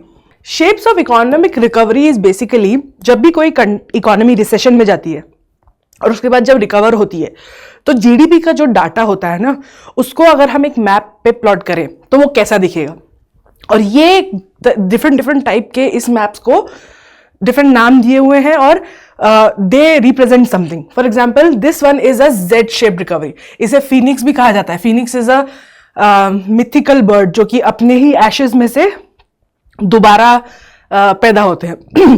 ये क्या रिप्रेजेंट करता है कि जीडीपी एक टाइम तक बढ़ रहा था, सडनली कुछ हो गया, गिर गया, सप्लाई चेन मैनेजमेंट खराब हो गया, कोई कोविड आ गया, कोई अर्थक्वेक आ गया, कुछ भी नेचुरल डिजास्टर आ गया, फिर उसके बाद ये जोर से उठा, फिर थोड़ा सा नीचे गया और वापस उसी लाइन पे आ गया जहां पे पहले वो था. ठीक है, तो ऐसे जेड्स जो है they are setbacks in a growing economy, जिसमें रिसेशन आ जाता है किसी बड़ी इंसिडेंट्स के कारण और वापस सब कुछ ठीक हो जाता है एक पॉइंट के बाद. ठीक है, तो ये जो है सबसे मोस्ट ऑप्टिमिस्टिक सिनेरियो है, सबसे सही सिनेरियो है. ठीक है, अब उसके बाद होता है वी शेप्ड. वी शेप्ड का मतलब होता है कि economy quickly recoups loss ground and gets back to normal trend. ठीक है, कि जीडीपी ठीक चल रहा था, कुछ हुआ, सडनली गिर गया, रिकूप करा और वापस से वो अपने उसी लेवल पे आ गया. तो इस टाइम पे थोड़ा सा लॉस हुआ, but eventually country came back to the economy came back to line. ठीक है, यहां पे देखो जो भी उन्होंने लूज किया वो उन्होंने यहां पे रिकवर किया. यहां पे कोई रिकवरी नहीं हुई, लॉस हुआ किसी कारण से और फिर वापस उसी लेवल पे आ गए. ठीक है, U shaped recovery. U shaped recovery is very bad because इसका ये मतलब है कि इकोनॉमी चल रही थी, किसी कारण से गिरी और बहुत स्ट्रगल करने के बाद, बहुत लॉसेस होने के बाद वो वापस ट्रैक पे आई है. मीन्स बिग लॉस, काफी ज्यादा लॉस हुआ है काफी लंबे समय तक. तो ये आपकी ये बेसिकली रिप्रेजेंट करता है कि आपकी इकोनॉमी कमजोर है, वल्नरेबल है. फिर है W shape recovery. W shape recovery जो है वो भी एक बहुत डेंजरस सिनेरियो है, क्योंकि इसका मतलब है कि एक से ज्यादा मल्टीपल रीजंस है आपकी इकोनॉमी में रिसेशन के. क्योंकि उसमें क्या हो रहा है, पहले रिसेशन चल रहा है, नॉर्मल जीडीपी, फिर सडनली गिरता है, फिर रिकवर होता है, लेकिन फिर गिर जाता है. ठीक है, तो आप इसको ऐसा देख सकते हो कि अगर मान लो आप चल रहे हो, ठीक है, और आप गिर गए, फिर आप उठे, झटका और वापस चल दिए. ठीक है, बट मान लो कोई इंसान है जो गिरा, फिर उसने उठने की कोशिश करी और फिर वो वापस गिर गया, फिर उठने की कोशिश करी, फिर वापस गिर गया, तो दैट इज डेंजरस ना, क्योंकि अब इसका ये मतलब है कि वो इकोनॉमी में रिकवर करने की हिम्मत नहीं है. सो दिस इज वेरी बैड. फिर आता है L shape recovery. L shape recovery basically मतलब क्या है कि एक पर्टिकुलर ग्रोथ रेट था, उसके बाद कुछ हुआ, पर इकोनॉमी के अंदर उससे वापस आने का कोई वो नहीं था, तो उनकी पोटेंशियल जो थी वो इतनी रही, पर वो बेसिकली कभी अपनी पोटेंशियल से मीट ही नहीं कर पाए और उनकी रिकवरी हमेशा कम ही रही. ठीक है, मतलब वो जिस ट्रेजेक्टरी पे वो जा रहे थे उस पर कभी वो कंटिन्यू कर ही नहीं पाए और उनकी इकोनॉमी छोटी ही हो गई उसके बाद. एंड देन के शेप रिकवरी. के शेप रिकवरी बेसिकली क्या बोल रहे हैं कि जीडीपी बढ़ रहा था, ठीक है, फिर suddenly something happened and it fail, but उसके बाद एक सेक्शन सोसाइटी का नॉर्मली बढ़ने लग गया, पर दूसरा सेक्शन जो है वो गिर गया. ठीक है, इसका क्या मतलब है कि there are two kinds of people. तो कुछ जो है हैव्स, जिनके पास पैसे थे, मान लो एकदम सडनली रिसेशन आया, तो वो लोग जिनके पास थोड़े बहुत पैसे थे, जो रिच थे, जिनके पास रिसोर्सेस थे, वो तो रिकवर कर गए, लेकिन जिनके पास नहीं था कुछ भी, वो कभी रिकवर नहीं कर पाए. और क्या होता है के शेप रिकवरी के बाद, क्या होता है, डिस्पैरिटी, मतलब दो कंट्री के लोग, दो टाइप के लोग जो हैं, अमीर और गरीब, उनके बीच में जो डिफरेंस है वो और बढ़ जाता है. Basically it leads to that. तो समय के साथ में ये तो रिकवर हो गए, पर जो गरीब थे वो रिकवर नहीं हो पाए, और then it basically recession caused inequality to rise. Next concept is stocks and flow. Stocks and flow का मैं आपको बहुत अच्छा एग्जांपल देती हूँ. सिंपल सा एग्जांपल है, वेरिएबल्स है स्टॉक एंड फ्लो. एक बंदा है राजा, ठीक है, राजा के पास कैश रिजर्व है 500 रुपए का. दिस इज उसकी सेविंग, पिछले कुछ सालों से जो काम कर रहा है ये उसकी सेविंग है. हर महीने राजा को सैलरी मिलती है, ठीक है, उसमें उसको 100 रुपए मिलते हैं, उसमें से वो करीब करीब 80 से लेकर 90 रुपए उसके खर्चा हो जाते हैं, और जो बचता है वो जो है उसकी रिजर्व में चला जाता है. ठीक है, तो मान लो ये जनवरी, फेब, मार्च, अप्रैल, मई, ठीक है, उसको हर महीने 100 रुपए मिले. ठीक है, हर महीने में से मान लो इस जनवरी के महीने में उसने 10 रुपए डाले, फरवरी के महीने में उसने 20 रुपए डाले, फिर मार्च में वापस 10 रुपए, फिर अप्रैल में 5 रुपए, फिर मार्च में वापस 20 रुपए. ठीक है, इतने उसने सेव किए, बाकी खर्चा हो गए। तो ये जो है ये इसकी सेविंग में जा रहा है। अब इस तरफ है नॉर्मल खर्चे जो ये 80 से 90 रुपए हो रहे हैं खर्चा उसके, वो उसमें उसका खाना पीना रेंट वगैरह चले जा रहा है। अब यहाँ पे मान लो कि कुछ अननोन खर्चे हो गए, ऐसे खर्चे जो वो एक्सपेक्ट नहीं कर रहा था। उसकी मशीन खराब हो गई, उसकी साइकिल खराब हो गई, उसको सडनली कोई लग गई चोट, या सडनली उसको कुछ लेने की जरूरत पड़ गई। तो ये ऐसे खर्चे जो हर साल नहीं, हर महीने नहीं होते, किसी भी महीने कभी भी हो सकते हैं। तो मान लो जनवरी के महीने में 0 कोई खर्चा नहीं हुआ, फरवरी के महीने में मान लो उसको 30 रुपए का खर्चा हुआ, उसकी साइकिल खराब हो गई बनवाने में। फिर मान लो अगले महीने उसको 5 रुपए का खर्चा हुआ, उसको चोट लग गई, डॉक्टर के पास गया, 5 रुपए खर्चा हुआ। हो सकता है अप्रैल में उसको एकदम से 300 रुपए खर्चा हो गए, सडनली ही had to send home money because घर पे मम्मी पापा बीमार हो गए। फिर अगले महीने 0 कोई खर्चा नहीं हुआ। अब ये जो है ना, अब टोटल क्या होगा यहाँ पे, what will be the total amount. So जनवरी के महीने में उसके पास 500 थे, फरवरी के महीने में उसे यहां से 10 मिले, यहां पे 0 खर्चा हुआ है तो 510, ठीक है। फिर फरवरी में उसको यहां से 20 रुपए ऐड किए, लेकिन 30 रुपए माइनस हो गए, तो वो वापस से 500 रुपए में आ गया। फिर नेक्स्ट मंथ में उसको क्या हुआ, 100 रुपए 10 रुपए मिले तो 510 हो गए, लेकिन 5 चले गए तो 505 हो गए, ठीक है। फिर नेक्स्ट मंथ में क्या हुआ, 5 रुपए उसके सेव हुए, लेकिन 300 रुपए चले गए, तो ये हो गए 210, है ना। फिर नेक्स्ट मंथ क्या हुआ, उसको 20 रुपए मिले और 0 खर्चा हुए, तो ये हो गए 230। तो बेसिकली ये उसका खर्चा है। तो यहां जो ये जो एक्सपेंसेस हो रहे हैं, ये जो पैसे आ रहे हैं और जा रहे हैं, ठीक है, ये है उसका फ्लो। और हर मंथ के एक पर्टिकुलर पॉइंट पे उसके हाथ में कितने पैसे हैं, वो है उसका स्टॉक। कि एक दिए हुए समय पर आपके पास कितने पैसे हैं, उसे हम आपका स्टॉक बोलते हैं। और फ्लो इज एक गिवन टाइम पीरियड में कितना पैसा आ जा रहा है। तो what is the range of the stock. Maximum एक पॉइंट पर उसके 505 रुपए रहे हैं, मिनिमम एक पॉइंट पे 210। सो 210 से 505 जो है ये उसकी रेंज है उसके स्टॉक की। मतलब उसका स्टॉक किसी गिवन समय पे इसके बीच में रहा है इन 4-5 महीनों में। और उसका फ्लो जो है, फ्लो मैक्सिमम कितना आया है उसको, 300 रुपए गया है और मैक्सिमम 20 रुपए आया है। तो ये उसका फ्लो है कि मैक्सिमम इतना पैसा आ सकता है एक बार में और इतना पैसा जा सकता है। और टोटल कैलकुलेट करें तो कितना आया है, 20, 30, 40, 50, 60, 65 आया है, 335 ये उसका टोटल गया है। तो this is the flow. Basically ऐसे ही इकोनॉमी में स्टॉक और फ्लो को कैलकुलेट किया जाता है, ये समझने के लिए कि ये हमें बताता है कि हमारे पास कितना कैश रिजर्व है और कितना हमारा जनरली खर्चा हो जाता है। Now let's move to limitations of GDP. हम जीडीपी कैलकुलेट करते हैं सब कुछ समझने के लिए, राइट, कि कितना कमाया जा रहा है, इकोनॉमी में कितना खर्चा किया जा रहा है, क्या हो रहा है, सब कुछ समझने के लिए जीडीपी का इस्तेमाल करते हैं। लेकिन जीडीपी आखिर में स्टैटिस्टिकल नंबर है और हर स्टैटिस्टिकल नंबर की एक कमजोरी होती है। जीडीपी की भी कुछ कमजोरी है। सबसे पहले तो जीडीपी जो है वो क्वांटिटेटिव है लेकिन क्वालिटेटिव नहीं है। मतलब कि जीडीपी आपको बताएगा कि हाँ इस साल देश में इतने एप्पल पैदा हुए, ये एप्पल इतने रुपए के थे तो इतने रुपए का इनकम हुई, पर ये आपको ये नहीं बताएगा कि उसमें से कितने एप्पल अच्छी क्वालिटी के थे, कितने एप्पल खराब क्वालिटी के थे, ठीक है। उसका तो आप क्वालिटेटिवली नहीं पता कर सकते। हो सकता है कंट्री बहुत एप्पल कर रही हो, पैदा कर रही हो, लेकिन वो एप्पल जो है बहुत गंदी क्वालिटी के हो, तो अमाउंट में या क्वांटिटी में तो वो दिखेगा अरे इतने एप्पल पैदा करे, पर क्वालिटी इज नॉट गुड। वहीं दूसरी इकोनॉमी हो सकता है उसमें क्वांटिटी में कम हो पैदा किए लेकिन अच्छे एप्पल पैदा किए, तो फिर उनकी जो है प्राइस इनकम ज्यादा बढ़ेगी क्योंकि क्वालिटी अच्छी है, पर ये क्वालिटी जो है जीडीपी में रिफ्लेक्ट नहीं होती है। दूसरा, जैसे इसका एक एग्जांपल दिया कि अगर coal based thermal power use किया जा रहा है या फिर हाइड्रो इलेक्ट्रिसिटी, आप जो अपनी जीडीपी में जो काम चल रहा है, फैक्ट्रीज चल रही है, उसमें जो आप क्या बोलते हैं एनर्जी यूज कर रहे हो, वो अगर कोल पावर प्लांट से आ रही है, इसका मतलब कि आपका इन्वायरमेंट पे अफेक्ट कर रहा है, ठीक है। इसका मतलब है कि आपकी एनर्जी प्रॉपर्ली अच्छे से यूज नहीं हो रही है, अच्छे से एनर्जी नहीं मिलती है कोल से, राइट, क्योंकि इससे बहुत पॉल्यूशन होता है and so on. Whereas अगर आप वही हाइड्रो पावर यूज कर रहे होते तो वो क्लीन एनर्जी होती, या एलपीजी गैस यूज कर रहे होते तो वो क्लीन एनर्जी होती। तो ये जो है इसका कोई कैलकुलेशन नहीं है जीडीपी में। ओमिट्स नॉन मार्केट एक्टिविटीज। अब जैसे हम बोलते हैं ना कि हमारे पापा क्या करते हैं, हमारे पापा बिजनेसमैन है, हमारी मम्मी क्या करती है, हमारी मम्मी इज अ हाउसवाइफ। तो ये इट इज अज्यूम्ड कि हाउसवाइफ है तो मतलब कुछ नहीं करती है, बट हम सबको ये सच पता है कि housewife works as hard as any other man, right?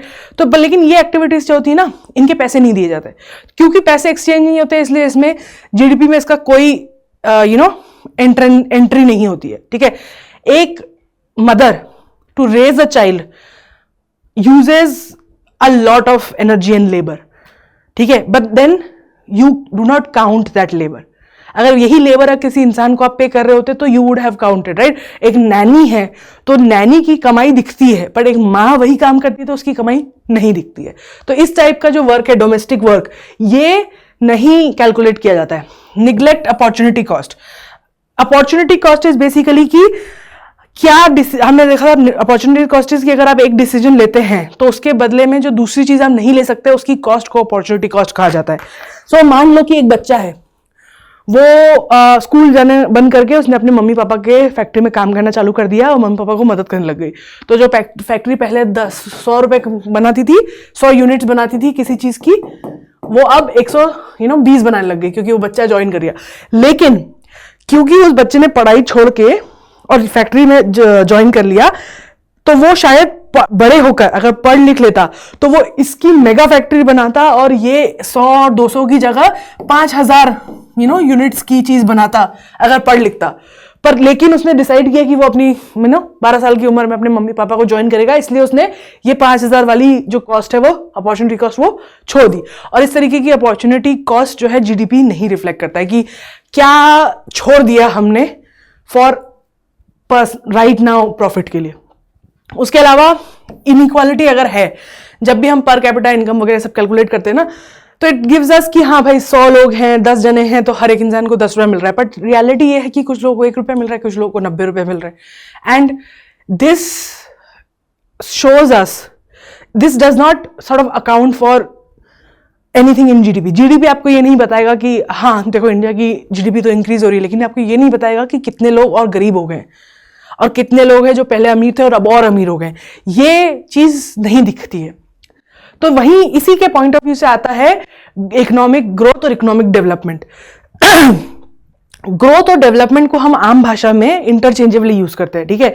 Growth और डेवलपमेंट सेम ही बात होती है, लेकिन दोनों के बीच में डिफरेंस है। ग्रोथ जो है ना, ग्रोथ इट्स अबाउट कितना और कमाया, ठीक है? आपने साल में कितना कमाया, एक बंदा साल में, बच्चा कितनी उसकी हाइट ग्रो हुई, जो फिजिकली दिख रहा है इंक्रीमेंट, उसे ग्रोथ कहा जाता है। पर डेवलपमेंट पता है, डेवलपमेंट इज क्वांटिटेटिव। डेवलपमेंट आपको बताता है कि कितने लोग ज्यादा चीजों को, like what are the new technologies that have come, what are people more happy, जो लोग कम कमा रहे हैं या ज्यादा कमा रहे हैं, जो भी है, क्या वो अपनी जिंदगी और अच्छे से जी रहे हैं, क्या देयर इज मोर एजुकेशन एक कंट्री में, क्या लोगों का रहन सहन का लेवल बेटर हुआ है, क्या ये जो बच्चे से हमने एग्जांपल लिया बच्चे का कि वो उसकी हाइट बढ़ रही है, पर क्या उसकी क्या उसकी मेंटल कैपेसिटी बढ़ रही है हाइट के साथ में, क्या उसकी एबिलिटी टू डू स्टफ बढ़ रहा है साथ में, वो डेवलपमेंट होता है। तो इकोनॉमिक ग्रोथ जो है ना, वो जीडीपी वगैरह आपको बताता है कि हाँ एक कंट्री की इकोनॉमिक ग्रोथ इतनी हो रही है, इतना जीडीपी बढ़ रहा है। लेकिन इकोनॉमिक डेवलपमेंट कैलकुलेट करने के लिए you have to go a little far away, you have to calculate the actual impact of the economic growth on the lives of people, then you understand कि actually में development हुआ है कि नहीं हुआ है, ठीक है? तो now let's move on to World Bank and IMF classification of country. World Bank जो है वो कैटेगराइज करती है कंट्रीज को on the basis of gross national income, ठीक है? बेसिकली अगर आप इंटरनेशनल लेवल पे देखो, आईएमएफ के पॉइंट ऑफ व्यू से देखो, इंटरनेशनल मॉनेटरी फंड, उसके पॉइंट ऑफ व्यू से अगर आप देखो तो उनको कोई मतलब नहीं है इस बात से कि वो कंट्रीज को लिस्ट करती है from the richest to the poorest on the basis of national income, not on the basis of how much well off they are, ठीक है? वहां पे कितनी इनक्वालिटी है, वहां पे कितना क्या बोलते हैं गुंडागर्दी है या कितना पॉल्यूशन है, इन सब चीजों को लिए अलग से फैक्टर्स हैं। पर वर्ल्ड बैंक आईएमएफ जो है वो कंट्रीज को अगर किसी चीज पे नाप पर कंपेयर करती है तो वो है ग्रोस नेशनल इनकम। तो क्या करती है, GNI per capita is a key factor in World Bank's operational classification influencing lending ability. मतलब कि आपका ग्रोस नेशनल इनकम कितना है पर कैपिटा, उसके बेसिस पे वो डिसाइड करती है कि कितनी आपकी कैपेसिटी है लोन लेने की. तो मतलब अगर एक कंट्री है उसकी इनकम ज्यादा है और पॉपुलेशन कम है तो वो आसानी से लोन उसको मिल जाएगा.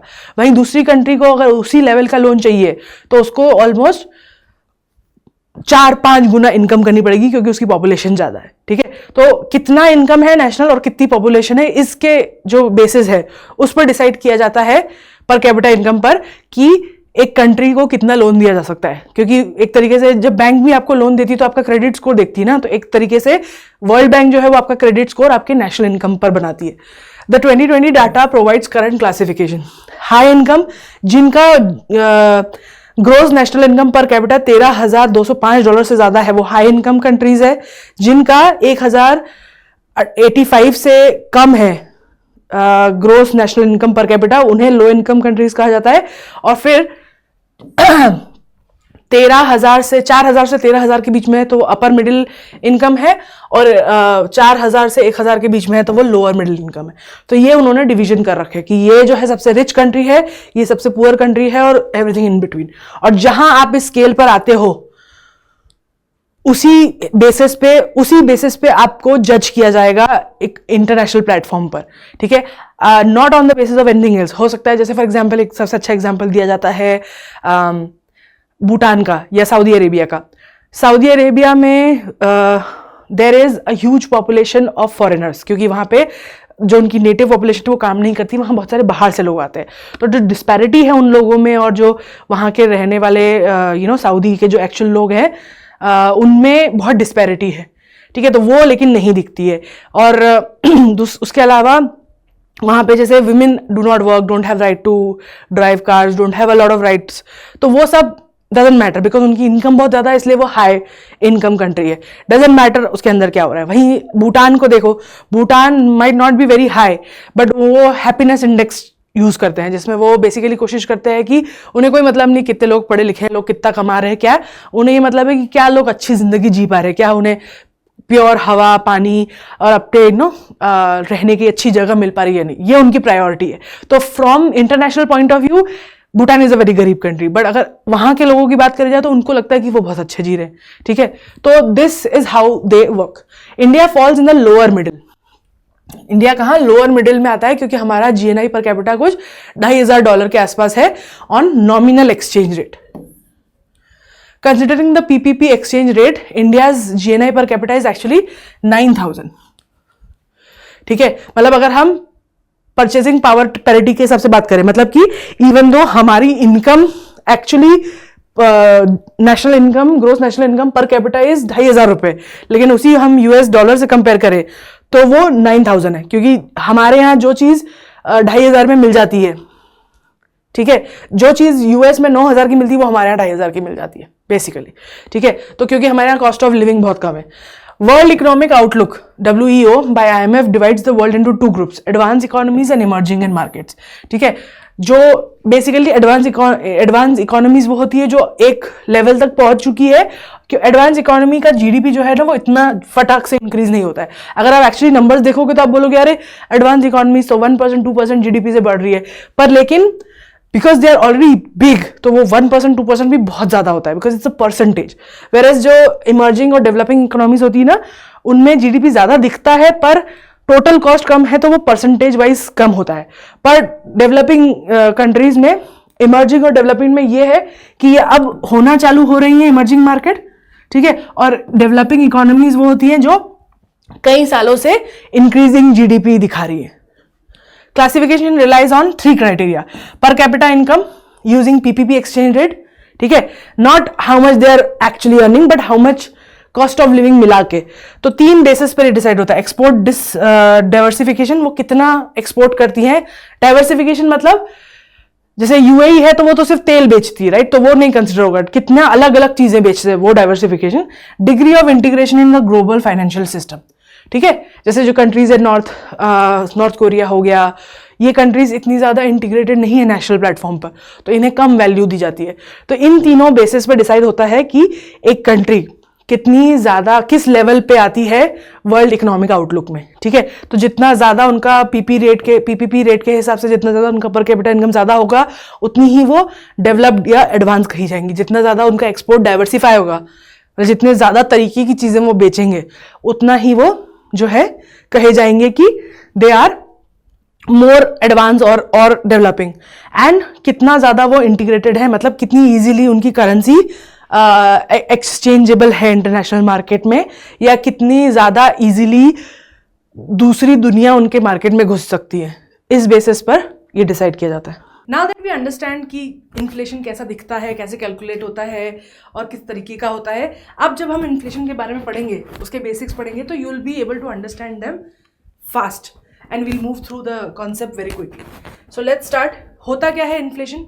डेफिनेशन क्या है? General increase in prices of goods and services over a period of time, ठीक है। हमने अपने मम्मी पापा से सुना होगा कि जैसे मैंने मेरे पापा से सुना था कि वो अपनी गाड़ी में पेट्रोल भरवाते थे तब 10 रुपये में टंकी फुल हो जाती थी। आज अगर मैं भरना चाहती हूँ तो मुझे 500 रुपीज़ लग जाते हैं। So this is 20, 30, 40 years ago I am talking.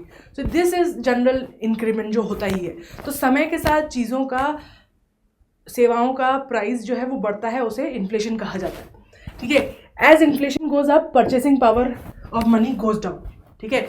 मान लो अगर जैसे आपके पास 10 रुपये है, आज मान लो कि आप उस 10 रुपये में 10 चीज़ें खरीद पा रहे हो, ठीक है, क्योंकि हर चीज़ 1-1 रुपये की है। अब अगर इन्फ्लेशन होता है, ठीक है, और अब हर चीज़ 2 रुपये की हो जाएगी, तो अब आपके पास अगर 10 रुपये है तो आप 5 ही चीज़ें खरीद पाओगे, राइट। सो अगर आप इन्फ्लेशन बढ़ता है तो परचेजिंग पावर जो होता है पैसे का, वो घट जाता है, ठीक है। तो अब जहाँ पे आपको पहले सिर्फ 10 रुपये चाहिए थे ये 10 चीज़ें खरीदने के लिए, अब आपको 20 रुपये लगेंगे यही 10 चीज़ें खरीदने के लिए, ठीक है। उसके बाद inflation often is expressed in percentage. Inflation जो होता है वो परसेंटेज में एक्सप्रेस किया जाता है, क्योंकि वो एक रेट बताता है कि किस रेट पर बढ़ रहा है, ठीक है। अगर हम बोल रहे हैं 2%, मतलब कि हर साल 2% का इंक्रीमेंट हमको देखने को मिल रहा है इन प्राइसेस में। सो इसीलिए जब जो इन्फ्लेशन होता है उसे परसेंटेज में एक्सप्रेस किया जाता है। अब क्या कॉज होते हैं इन्फ्लेशन के? डिमांड पुल क्लॉज, ठीक है। 2 टाइप के होते हैं, demand pull, cost push. Demand pull में क्या होता है?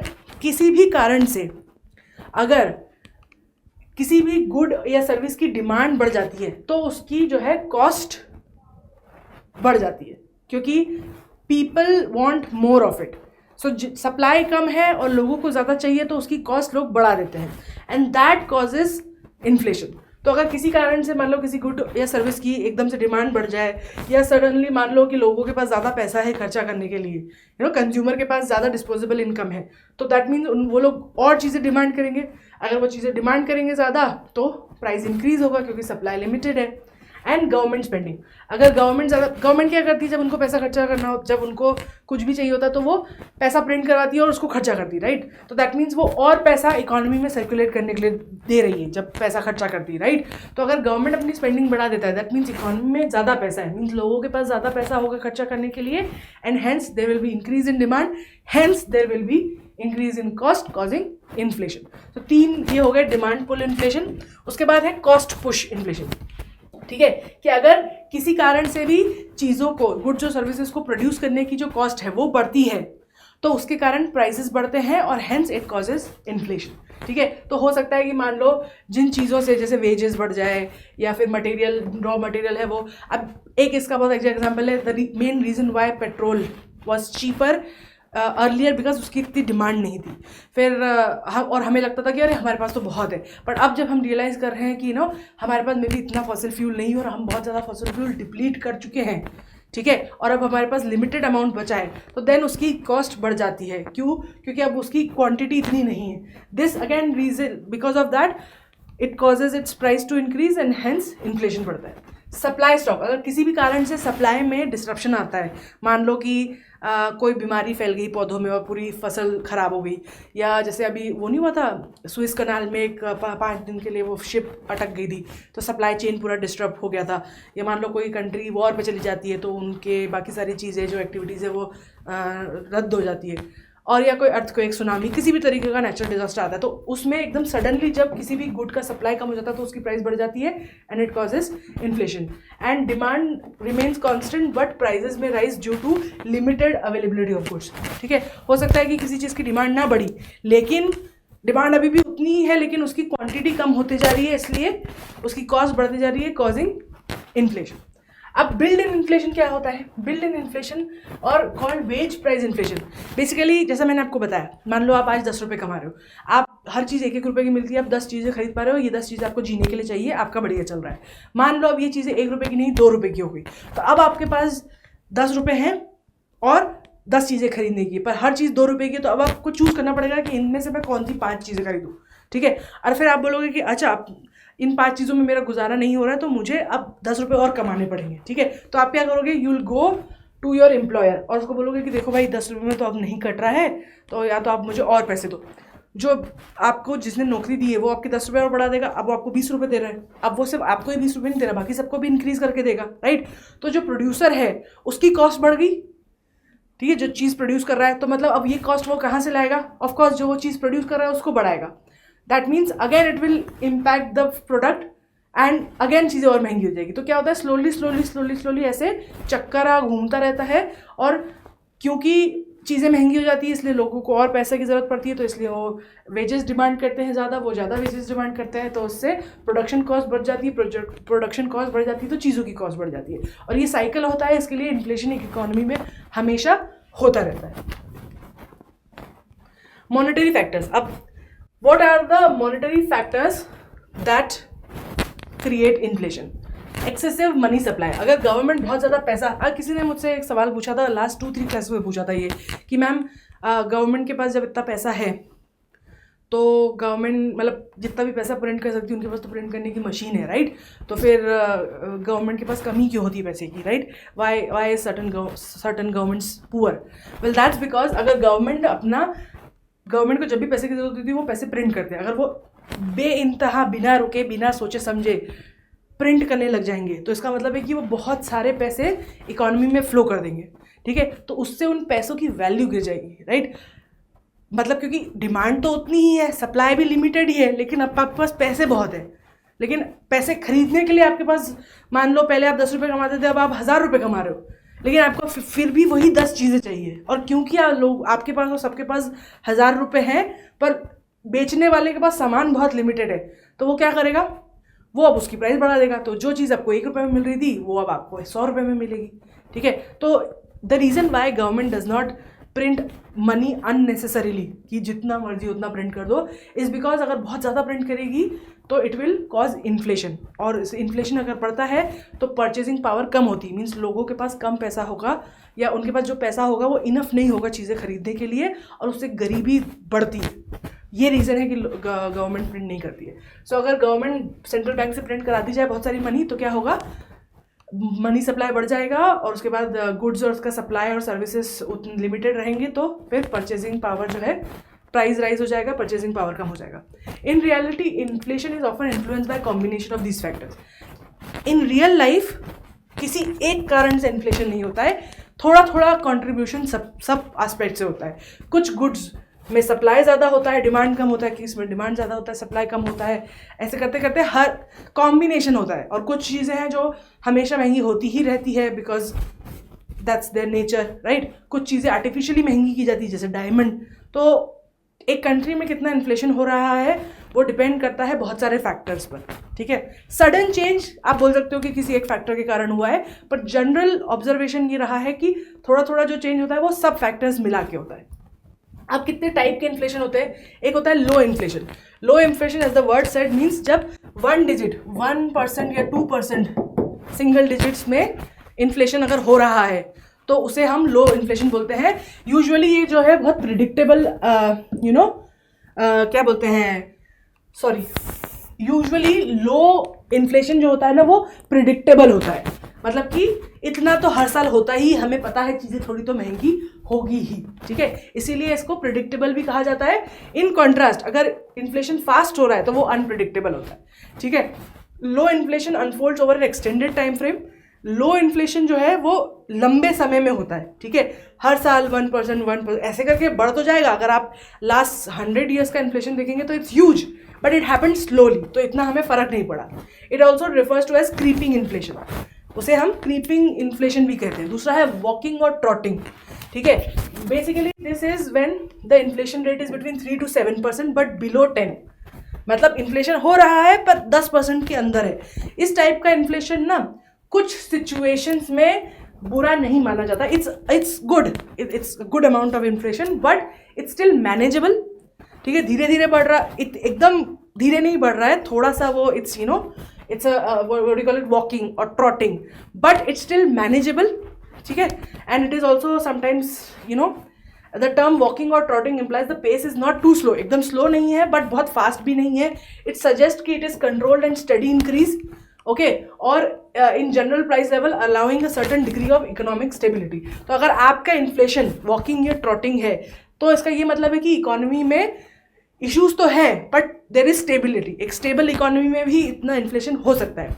However if inflation passes this, अगर 10% से ऊपर हो जाता है फिर इट्स एन इशू, उसे कहते हैं गैलोपिंग इन्फ्लेशन। गैलोपिंग इन्फ्लेशन मतलब होता है कि जो 20 से 100 के बीच में हो रहा हो, ठीक है, डबल डिजिट में इन्फ्लेशन हो रहा हो एनुअली, उसे हम वेरी हाई इन्फ्लेशन या गैलोपिंग इन्फ्लेशन बोलते हैं। इसका दूसरे नाम भी हॉपिंग, जंपिंग, रनिंग, रनअवे भी नाम है इस इन्फ्लेशन के। इसमें बेसिकली इसके एग्जांपल है जैसे 1970s 80s में लैटिन अमेरिका कंट्रीज जो है, अर्जेंटीना, चिले, ब्राज़ील, उनके इन्फ्लेशन पहुंच गए थे 50%, 700%। 50% मतलब क्या होता है पता है आपको, कि जो चीज़ 50% inflation means every unit of time, ठीक है, every quarter, every year, every month चीज़ों का प्राइस 50 गुना बढ़ जा रहा है। जो चीज़ 100 रुपये की थी वो अगले महीने 150 की हो जाएगी, वो या अगले साल 150 की जाएगी। जो 150 की है वो अगले महीने बढ़ के 200 समथिंग की हो जाएगी। इस तरीके से मतलब it increases. Same happened in US, जब यूएसएसआर फॉल हुआ था और रशिया बना था तब भी ऐसा इन्फ्लेशन देखा गया था 1980s में, ठीक है। दिस इन्फ्लेशन मीन्स कि कुछ बहुत ही खराब हो रहा है, ठीक है। ये इन्फ्लेशन नॉर्मल नहीं है, ये इन्फ्लेशन का मतलब है कि कुछ बहुत बड़ी घटना घटी है किसी कारण से और आपकी इकोनॉमी पे बहुत बड़ा इफेक्ट आया है। और फिर होता है hyper inflation. Hyper inflation basically means कि बात जो है कंट्रोल के बाहर जा चुकी है। ये ऐसा इन्फ्लेशन है जिसको अब कोई नहीं रोक सकता, ये नष्ट करके ही रुकेगा, ठीक है। This is the type of inflation this is characterize by large and accelerating with annual rates reaching millions and trillions, ठीक है। मिलियंस और ट्रिलियंस परसेंट में इनका इंक्रीमेंट हो रहा है।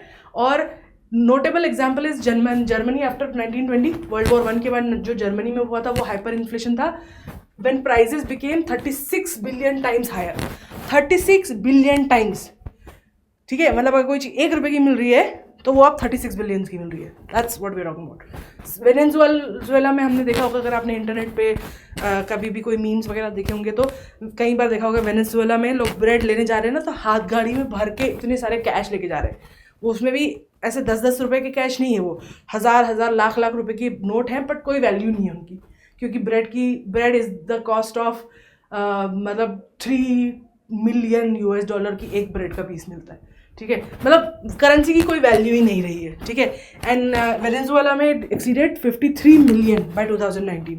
This drastic loss of confidence in domestic currency promotes people to seek alternative forms of currency such as physical assets, gold, foreign currency which is inflation proof and may resort to barter system। अगर ऐसा होता है किसी country में तो या तो फिर वो ऐसी चीज़ों में डील करने लग जाते हैं जैसे गोल्ड हो गया या चीज़ें जिनकी इनहेरेंट वैल्यू है, या तो फिर वो फॉरेन करेंसी यूज़ करने लग जाते हैं जैसे डॉलर, ठीक है, जिनकी जो इन्फ्लेशन प्रूफ है एटलीस्ट उस टाइम पे, या तो फिर वो बार्टर करने लग जाते हैं, ठीक है। एक जो पुराने ज़माने में जैसे हम बार्टर करते थे, चीज़ों के बदले चीज़ एक्सचेंज करते थे, उस पर चले जाते थे। पर लेकिन यूजुअली बहुत डिफ़िकल्टी होती है to come out of it, क्योंकि अगर मान लो आप किसी को बोल रहे हो काम करने के लिए, आपके लिए कुछ प्रोड्यूस करने के लिए, तो उसको आप क्या बेच दोगे, और जो भी बेच दोगे how are you going to give, क्योंकि it's just difficult to do transactions at all, okay, and hence people either move to using another type of currency or they completely stop using currency and go back to using say gold or coins or something like that। अब अगर हम years में time देखें यहाँ पे x axis पे और percentage level देखें ऑफ इन्फ्लेशन, तो this gives you creeping, A is your creeping inflation, B is walking, C is galloping, ठीक है। All three of these are manageable. Creeping तो होता ही रहता है, वॉकिंग भी मैनेजेबल है, गैलोपिंग अगर है तो वो किसी इंसिडेंट के कारण हुआ है and most probably it can be brought down. But once you have hyper inflation then drastic measures needs to be taken to bring back the economy, ठीक है। then things are out of control, एक साल में double triple Chaupal होता जा रहा है। अब बॉटल नेक इन्फ्लेशन क्या होता है, ये एक इस टाइप का इन्फ्लेशन होता है जिसमें शार्प डिक्रीज आता है सप्लाई में वाइल डिमांड रिमेन्स कांस्टेंट, ठीक है। मान लो इसका एक एग्जांपल दे सकते हैं कि आपको पानी चाहिए, ठीक है। आप जिस नदी से, आपके पास में जो नदी थी जिससे आप पानी पीते थे, वो वॉर चल रही है और वॉर में किसी ने स्कॉचिंग अर्थ वाली टेक्निक यूज़ करी आपके एनिमी ने और आपकी उस नदी को पूरा पॉइजन कर दिया है, ठीक है। तो अब वहाँ से जो आप पानी पीते थे वो जीरो हो गया। डिमांड अभी भी उतनी है जितनी कल थी जब वो नदी अवेलेबल थी, ठीक है। तब भी आपको एक गिलास पानी चाहिए था अपनी प्यास बुझाने के लिए, आज भी चाहिए, लेकिन तब आपके पास नदी थी, अब वो नदी नहीं है। तो जब जहाँ आपको फ्री में वो पानी मिलता था उस टाइम पे 1 रुपये 2 रुपये मिलता था, वहीं अब वो एक गिलास पानी आपको 1000 रुपये में मिलेगा, ठीक है। इसे बॉटल नेक इन्फ्लेशन बोलते हैं। जबकि एक शार्प डिक्रीज हो जाए सप्लाई में लेकिन डिमांड उतनी ही हो, इससे क्या होता है, सडनली प्राइस डबल हो जाता है। Such circumstances arise from challenges, risk management of supply side and condition often referred to as structural inflation, ठीक है। ऐसा इन्फ्लेशन यूजुअली अपने आप नहीं होता है, किसी स्ट्रक्चरल डिफिकल्टी के कारण होता है, ठीक है। कुछ ऐसा इंसिडेंट हुआ होता है, कुछ रिस्क, कुछ चैलेंज, कुछ मिस मैनेजमेंट हुआ होता है जिसके कारण इस तरीके का इन्फ्लेशन होता है। It can also be categorise as demand pull inflation. ये एक डिमांड पुल इन्फ्लेशन है, उसी टाइप का इन्फ्लेशन है, बट ये सीवियर कंडीशन है। और इट कैन यू, जैसे फॉर एग्जांपल जो इन्फ्लेशन आया था जब वो सुइस कैनाल में शिप रुक गई थी, उसे आप बॉटल नेक बोल सकते हो। कोर इन्फ्लेशन बेसिकली क्या होता है, हम कुछ चीज़ें ऐसी होती है जो बहुत वॉलेटाइल होती है, उनके प्राइसेस चेंज होते रहते हैं क्योंकि उनकी डिमांड जो है वो कांस्टेंट रहती है या हमेशा ज़्यादा रहती है, ठीक है। लेकिन अगर हम उनको हटा दें और ऐसे आइटम्स का यूज़ करें जिनकी बास्केट गुड्स एंड सर्विसेज, जिनका जो प्राइस लेवल है वो कंसिस्टेंट रहता है, तो उसमें अगर जो इंक्रीज हो रहा है उसे हम कोर इन्फ्लेशन बोलते हैं। कोर इन्फ्लेशन जो है ना, उसमें फूड और एनर्जी प्राइसेस यूजुअली नहीं इंक्लूड किए जाते हैं। ये हमें एक ज़्यादा स्टेबल अंडरस्टैंडिंग देता है इस बात की कि कितना इन्फ्लेशन जनरली हो रहा है, ठीक है। यूजुअली कोर इन्फ्लेशन जो है ये यूज किया जाता है ओवरऑल हेल्थ समझने के लिए इकोनॉमी की, ठीक है।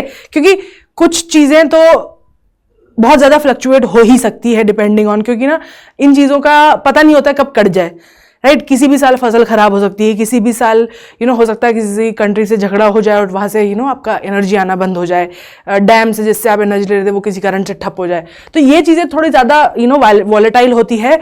बट अगर इनको हटा दिया जाए और जो बेसिक गुड्स हैं उन जो ज़्यादा वॉलेटाइल नहीं होते, उनको अगर आप एक साथ मिलकर उनका इन्फ्लेशन देखो तो आपको एक लॉन्ग टर्म तरीके से आप प्रिडिक्ट कर सकते हो कि जनरल इकोनॉमी की हेल्थ कितनी है और कितना इन्फ्लेशन एक्सपेक्ट किया जा सकता है फ्यूचर में, given everything remains normal.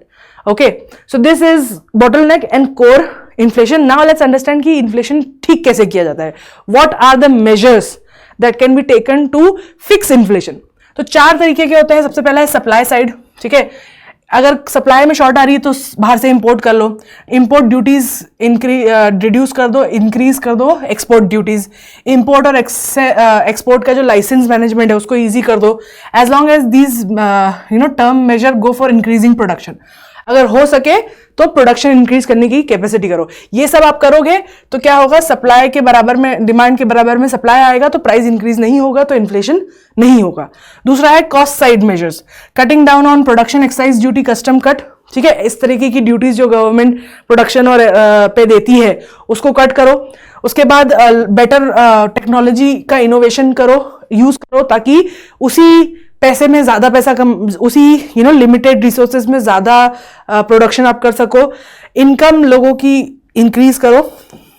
Rational veg policy means कि एक आइडिया होना चाहिए कि किन लोगों को कितने काम पर कितना वेज दिया जाना चाहिए, उसको रैशनल रखो। और प्राइस को कंट्रोल अगर करने की कोशिश की जाए तो प्राइस नहीं बढ़ेगा, चीज़ों का आउट ऑफ हैंड नहीं जाएगा, hence you will be able to control the cost and the inflation.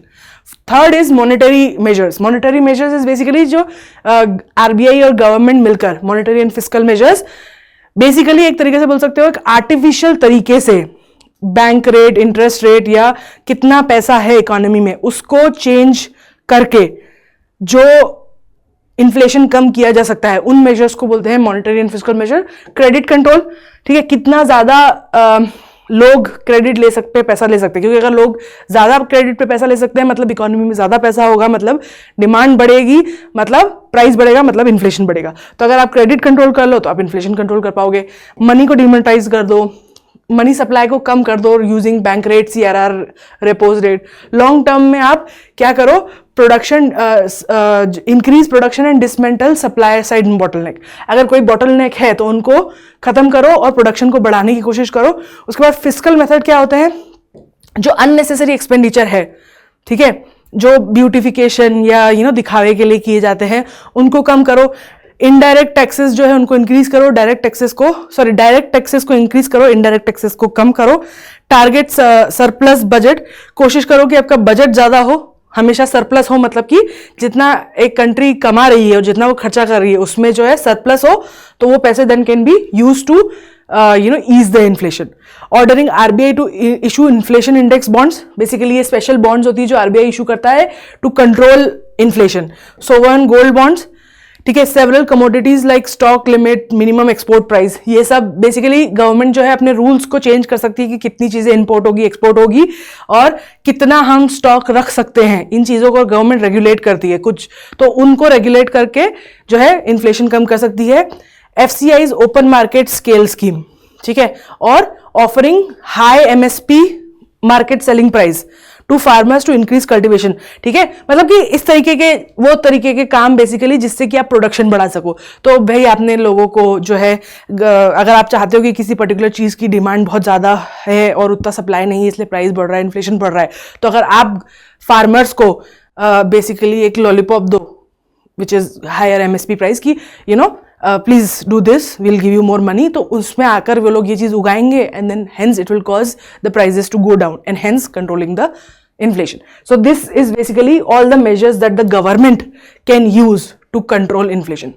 अब हम समझेंगे कि जो इन्फ्लेशन है उसका इम्पैक्ट क्या होता है अलग अलग लोगों के ऊपर।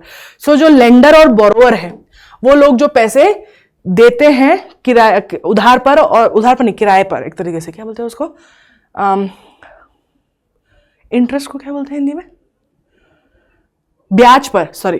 तो लेंडर और बोरोवर्स बेसिकली जो लोग ब्याज पर पैसे लेते थे उनके पास क्या होता है, इन्फ्लेशन जो है बोरोवर को बेनिफिट करता है बट लेंडर को नुकसान पहुंचाता है। बॉन्ड होल्डर्स, बॉन्ड क्या होती है, this basically is a sort of like government के साथ में आपका एक वो है कि अग्रीमेंट है कि गवर्नमेंट के पास अब इतना पैसा रखोगे और उसके बदले आपको वो एक बॉन्ड देगा एंड वो बॉन्ड पे इंटरेस्ट आता है। तो अगर जो बॉन्ड होल्डर्स हैं उनको एक फिक्स रिटर्न मिलता है मैच्योरिटी पे, तो जो बॉन्ड होल्डर्स हैं they tend to lose due to rise in inflation, ठीक है, क्योंकि बॉन्ड होल्डर्स को ना समय के हिसाब से इंटरेस्ट नहीं मिलता है, ठीक है। ऐसा नहीं है कि अगर आपने 5 साल के लिए बॉन्ड बनाई है, ठीक है, तो क्या होगा कि अगर जिस दिन आपने बॉन्ड खरीदी है उस दिन फिक्स होता है कि आपको 5% इंटरेस्ट मिलेगा मैच्योरिटी पे। लेकिन अगर उस बीच में इन्फ्लेशन हो गया तो क्या होता है कि मान लो इन्फ्लेशन ऐसा हो गया कि जब ये बॉन्ड मैच्योर हुई तब तक इंटरेस्ट रेट जो है 10% पे चले गया, लेकिन मुझे फिर भी 5% पे ही मिलेगा क्योंकि that was what was decided. But bonds के साथ एक फायदा होता है कि बॉन्ड्स बहुत सिक्योर होती है, मतलब कि यूजुअली नॉर्मल फाइनेंशियल एक्सचेंज में पैसा खोने की प्रोबेबिलिटी होती है, रिस्क होता है। बट अगर गवर्नमेंट बॉन्ड्स के साथ ये है कि आपको पता है पैसा आपका कहीं जाएगा नहीं, गवर्नमेंट आपको जरूर वापस देगी, तो सिक्योरिटी, बट उसके बदले आपको क्या मिलता है, कम इंटरेस्ट मिलता है। फिक्स इनकम ग्रुप्स, वो लोग जिनकी फिक्स्ड इनकम है, inflation very badly affect the salaried and pension class, ठीक है, क्योंकि ये लोग जो है ना जिनको सैलरी और पेंशन मिलती है इनकी इनकम फिक्स होती है, तो जैसे जैसे इन्फ्लेशन बढ़ता है ना उसका मतलब है चीजों का प्राइस बढ़ने लगता है और मींस उन लोगों को कम कम खरीदने को मिलता है, तो इनको सबसे ज्यादा जो है अफेक्ट करता है। Big farmers and big businesses, big business and farmers usually gain, क्योंकि जब इन्फ्लेशन होता है तो चीजों का प्राइस बढ़ता है और क्योंकि ये बिग फार्मर्स हैं और बिग बिजनेसमैन है, दैट मीन्स उनको बड़ा प्रॉफिट होता है। On exchange rate and export, exchange rate जो होता है ना वो इन्फ्लेशन के कारण डेप्रिशिएट होता है, तो इससे जो लोग एक्सपोर्ट कर रहे हैं उन्हें तो फायदा होता है क्योंकि then they it causes them less to export. However अगर ऐसा केस है कि जहां एक्सचेंज रेट डेप्रिशिएट हो रहा है तो हो सकता है कि डोमेस्टिक हो सकता है कि गवर्नमेंट जो है एक्सपोर्ट को डिस्करेज करे, क्योंकि to sort of make sure कि अगर घर के अंदर डोमेस्टिकली अगर प्राइस बढ़ रहे हैं, सप्लाई कम है, तो वो लोग डिस्करेज करेंगे एक्सपोर्टर्स को कि बाहर मत भेजो, कंट्री में भेजो, यहीं तो तुमको इतने हाई प्राइस मिल रहे हैं। On employment, in short run employment में इंक्रीज, ठीक है, अगर इन्फ्लेशन होता है ना तो शॉर्ट रन में एम्प्लॉयमेंट इंक्रीज होती है क्योंकि ज्यादा लोगों को कम पैसे में प्रोड्यूसर्स हायर कर सकते हैं, but it may not hold true for long term, क्योंकि बिग बिजनेसेस जो होते हैं उनको तो इस वक्त फायदा हो रहा है ना, तो हो सकता है वो अपना एम्प्लॉयमेंट थोड़ा टाइम के लिए बढ़ा दे क्योंकि उनको सप्लाई बढ़ाना है, पर लॉन्ग टर्म में इसके फायदे मतलब एम्प्लॉयमेंट के इतने फायदे नहीं दिखते हैं। On savings, marginal propensity to save decreases as most of the savings in India are done by household. Marginal propensity to save मतलब क्या कि जितना कितनी सक्सेस है, मतलब कि एक जो हाउस होल्ड होते हैं ना वो क्या सेव करते हैं, अगर उन्हें पता है कि उन्हें खर्चा आगे बढ़ने वाला है तो वो और सेव करते हैं, ठीक है। वेयर एज उनकी सेविंग्स जो होती है वो घर के अंदर, मतलब whether they keep it to themselves or they keep it in the bank, उस पर बहुत फर्क पड़ता है। तो अगर इन्फ्लेशन बहुत ज्यादा हो रहा है तो इट में there may be decrease as most of the savings in are done by the household, क्योंकि ज्यादातर सेविंग्स हाउस होल्ड में होती है, इसलिए हो सकता है कि जो एक्चुअल सेविंग है बैंक में वो कम हो जाए। In contrary it skews the saving pattern in favour of unproductive assets like gold, ठीक है। मतलब कि अगर उन्हें ऐसा लगता है कि इन्फ्लेशन बढ़ रहा है बहुत फटाफट, तो instead of investing in say a company or things that produce, people tend to invest in gold because they know अगर everything goes to drain, they will have gold because gold will always have its value. On inequality or distribution of income, inequality may rise in the economy due to inflation. अगर inflation बढ़ता है तो inequality बढ़ती है क्योंकि गरीब लोग और गरीब होते जाते हैं और अमीर लोग और अमीर, क्योंकि अमीर कौन है, वही जिनके पास बिग बिजनेस, बिग फार्मर्स हैं। गरीब कौन है, सैलरीड एंड पेंशन, तो गरीब लोग और गरीब हो जाते हैं, अमीर लोग और अमीर हो जाते हैं, तो इनइक्वालिटी बढ़ती है। On fiscal deficit, fiscal deficit क्या होता है कि जितना गवर्नमेंट कमा रही है और जितना खर्चा कर रही है उसके बीच में अगर जो डिफरेंस है उसे हम फिस्कल डेफिसिट बोलते हैं। It may rise due to the rise inflation as the government needs to give more subsidies to make good affordable to low income, ठीक है। क्योंकि क्या होगा, गवर्नमेंट का खर्चा बढ़ जाएगा ना यहाँ पे। अब गवर्नमेंट का मेन काम क्या है कि अपने पॉपुलेशन की जिम्मेदारी रखना। अगर लोग बहुत ज्यादा गरीब होते जा रहे हैं, उनके पास खाने पीने के लिए पैसा नहीं है, तो गवर्नमेंट क्या करेगी, गवर्नमेंट और पैसा खर्चा करेगी और लोगों को सब्सिडीज में सब्सिडी पे वो चीजें प्रोवाइड करेगी जो एसेंशियल है लाइफ के लिए, राइट। तो उसमें क्या होगा, गवर्नमेंट का खर्चा बढ़ेगा और फिर फिस्कल डेफिसिट भी बढ़ेगा।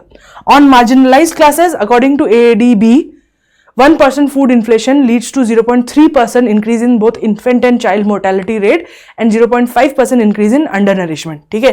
बेसिकली एक एवरेज उन्होंने बताया है कि for every 1 unit increase in inflation it has impact on social impact। क्या होता है कि marginalized communities हैं, वो communities जो थोड़ी सी पिछड़ी हुई है for whatever reason, be it gender, caste, class, जो भी पिछड़ी हुई कम्युनिटीज हैं उन पर क्या इन्फेक्ट करता है। तो उन्होंने बताया कि अगर फूड इन्फ्लेशन 1% फूड इन्फ्लेशन होता है तो उसमें 0.3% both infant and child mortality rate बढ़ जाते हैं, ठीक है। और 0.5% increase in under nourishment, means जितना ज्यादा इन्फ्लेशन होगा उतने ही ज्यादा बच्चों की डेथ होगी और उतने ही ज्यादा अंडर नरिश बच्चे होंगे, because parents don't have enough money to feed their kids or don't have enough money to give proper treatment to their kids or have enough money to eat themselves so that they are healthy to give birth to healthy children.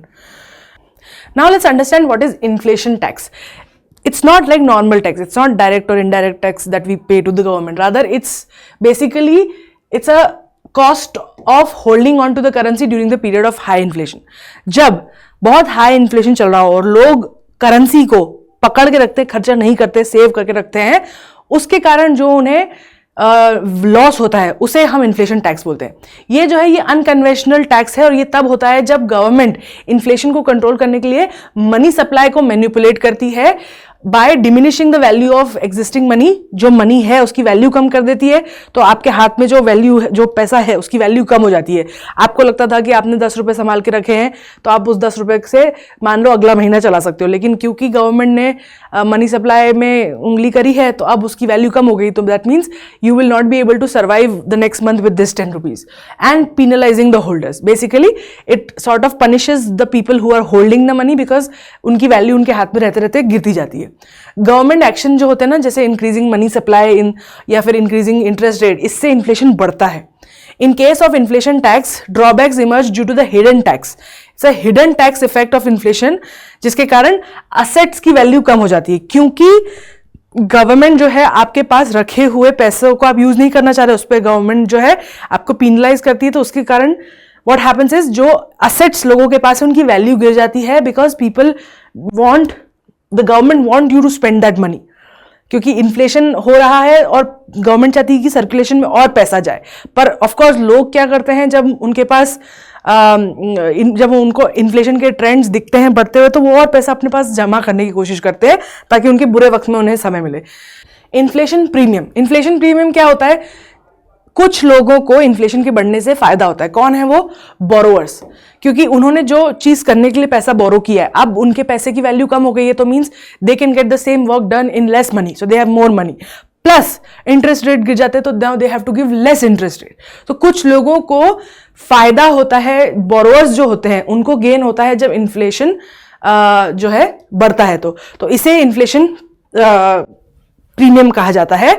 Increasing inflation premium indicate reduce profit for lending institution. ठीक है, अगर borrowers को पैसे उधार पे नहीं, ब्याज पे लेने वालों को अगर प्रॉफिट हो रहा है, तो इसका ये मतलब है कि जो लेंडिंग इंस्टीट्यूशंस है, बैंक्स है, उनका प्रॉफिट कम हो जाएगा।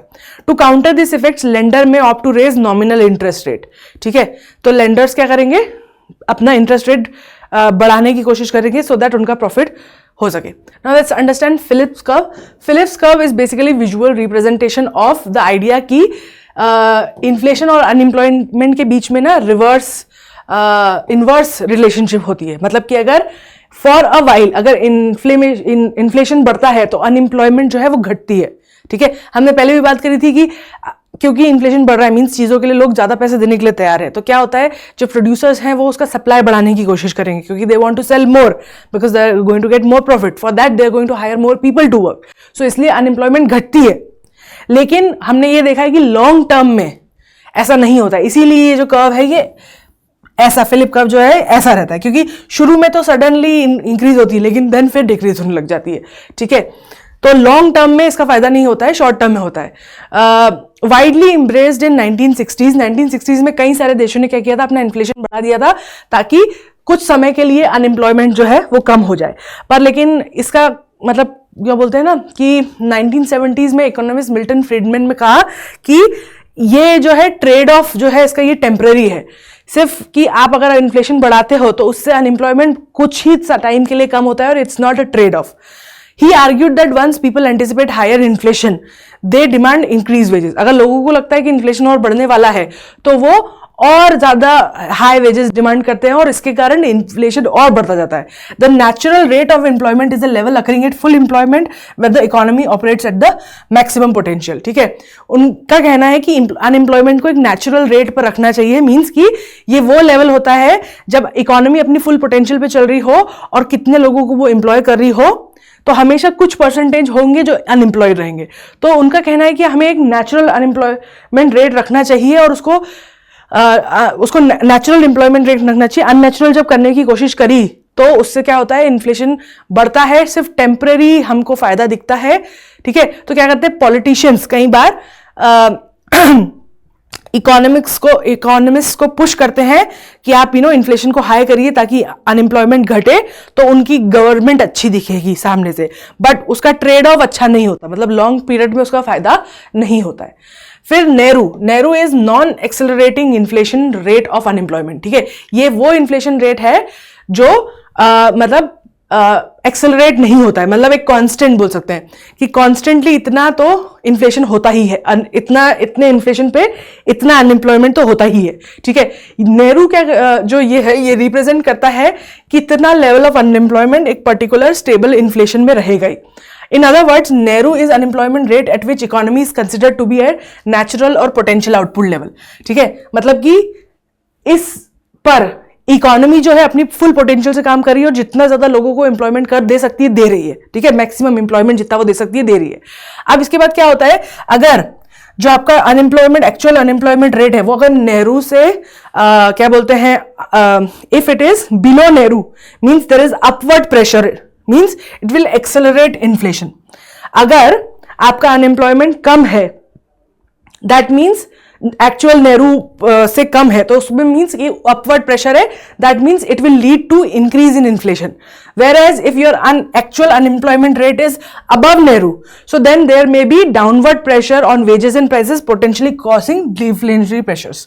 ठीक है, मतलब क्या कि अगर नेहरू इज लाइक बेसिकली आप बोल सकते हो कि एक स्टैंडर्ड है कि इतना इन्फ्लेशन पर इतना अनएम्प्लॉयमेंट एक नॉर्मल फंक्शनिंग इकोनॉमी में हो गई। अगर आपका अनएम्प्लॉयमेंट ज्यादा है, ठीक है, तो इसका ये मतलब है कि आप जो है आपकी इकोनॉमी में डिफ्लेशन हो सकता है क्योंकि ज्यादा लोग अनएम्प्लॉयड है। और अगर कम है मतलब कि अनएम्प्लॉयमेंट कम है, मतलब क्या हो रहा है कि आप जितने लोग एम्प्लॉय किए जा सकते हैं उससे ज्यादा लोग एम्प्लॉयड है, तो पोटेंशियली फ्यूचर में इसके कारण इन्फ्लेशन आ सकता है इकोनॉमी में। अब बात करते हैं इन्फ्लेशन रिलेटेड कुछ कॉन्सेप्ट्स की। डिफ्लेशन क्या होता है? डिफ्लेशन इज जब गवर्नमेंट कुछ ऐसे स्टेप्स लेती है जिससे इन्फ्लेशन कम होता है, तो उसे डिफ्लेशन कहा जाता है। Disinflation is how the inflation rate changes over time. Disinflation is basically inflation खुद itself is a rate of change. इस रेट ऑफ चेंज का रेट ऑफ चेंज को डिसइन्फ्लेशन बोलते हैं कि किस रेट से बढ़ रहा है या घट रहा है। For instance, if India's inflation rate is 5% in January but it drops to 4% in March, it indicates deflation in the first quarter.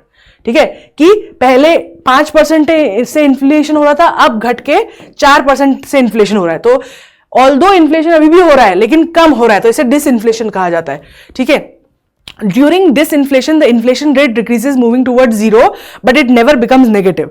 ठीक है, कभी भी नेगेटिव नहीं होता है डिसइन्फ्लेशन, क्योंकि हमेशा उस because if it comes to zero, negative zero means no inflation, if there is no inflation there is no disinflation also. ठीक है, तो एक बोल सकते हो इन्फ्लेशन रेट का किस रेट पर इन्फ्लेशन हो रहा है उसे डिसइन्फ्लेशन कहा जाता है। स्टैगफ्लेशन बेसिकली क्या होता है कि हमें पता है कि इन्फ्लेशन हो ही रहा है, हर चीज थोड़ी थोड़ी महंगी होती जा रही है साल दर साल, लेकिन उसके साथ में पता है क्या होता है, इकोनॉमी भी बढ़ती जाती है, तो वो इन्फ्लेशन इतना फील नहीं होता है। राइट, अब माना कि मेरे पापा जो है वो 10 रुपए में टंकी फुल कराते थे, मैं 500 रुपए में टंकी फुल कराती हूँ, लेकिन हमारी कमाई में भी फर्क है। मेरे पापा 10,000 रुपए महीना कमाते थे, मैं 60,000 रुपए महीना कमाती हूँ, देयर इज डिफरेंस।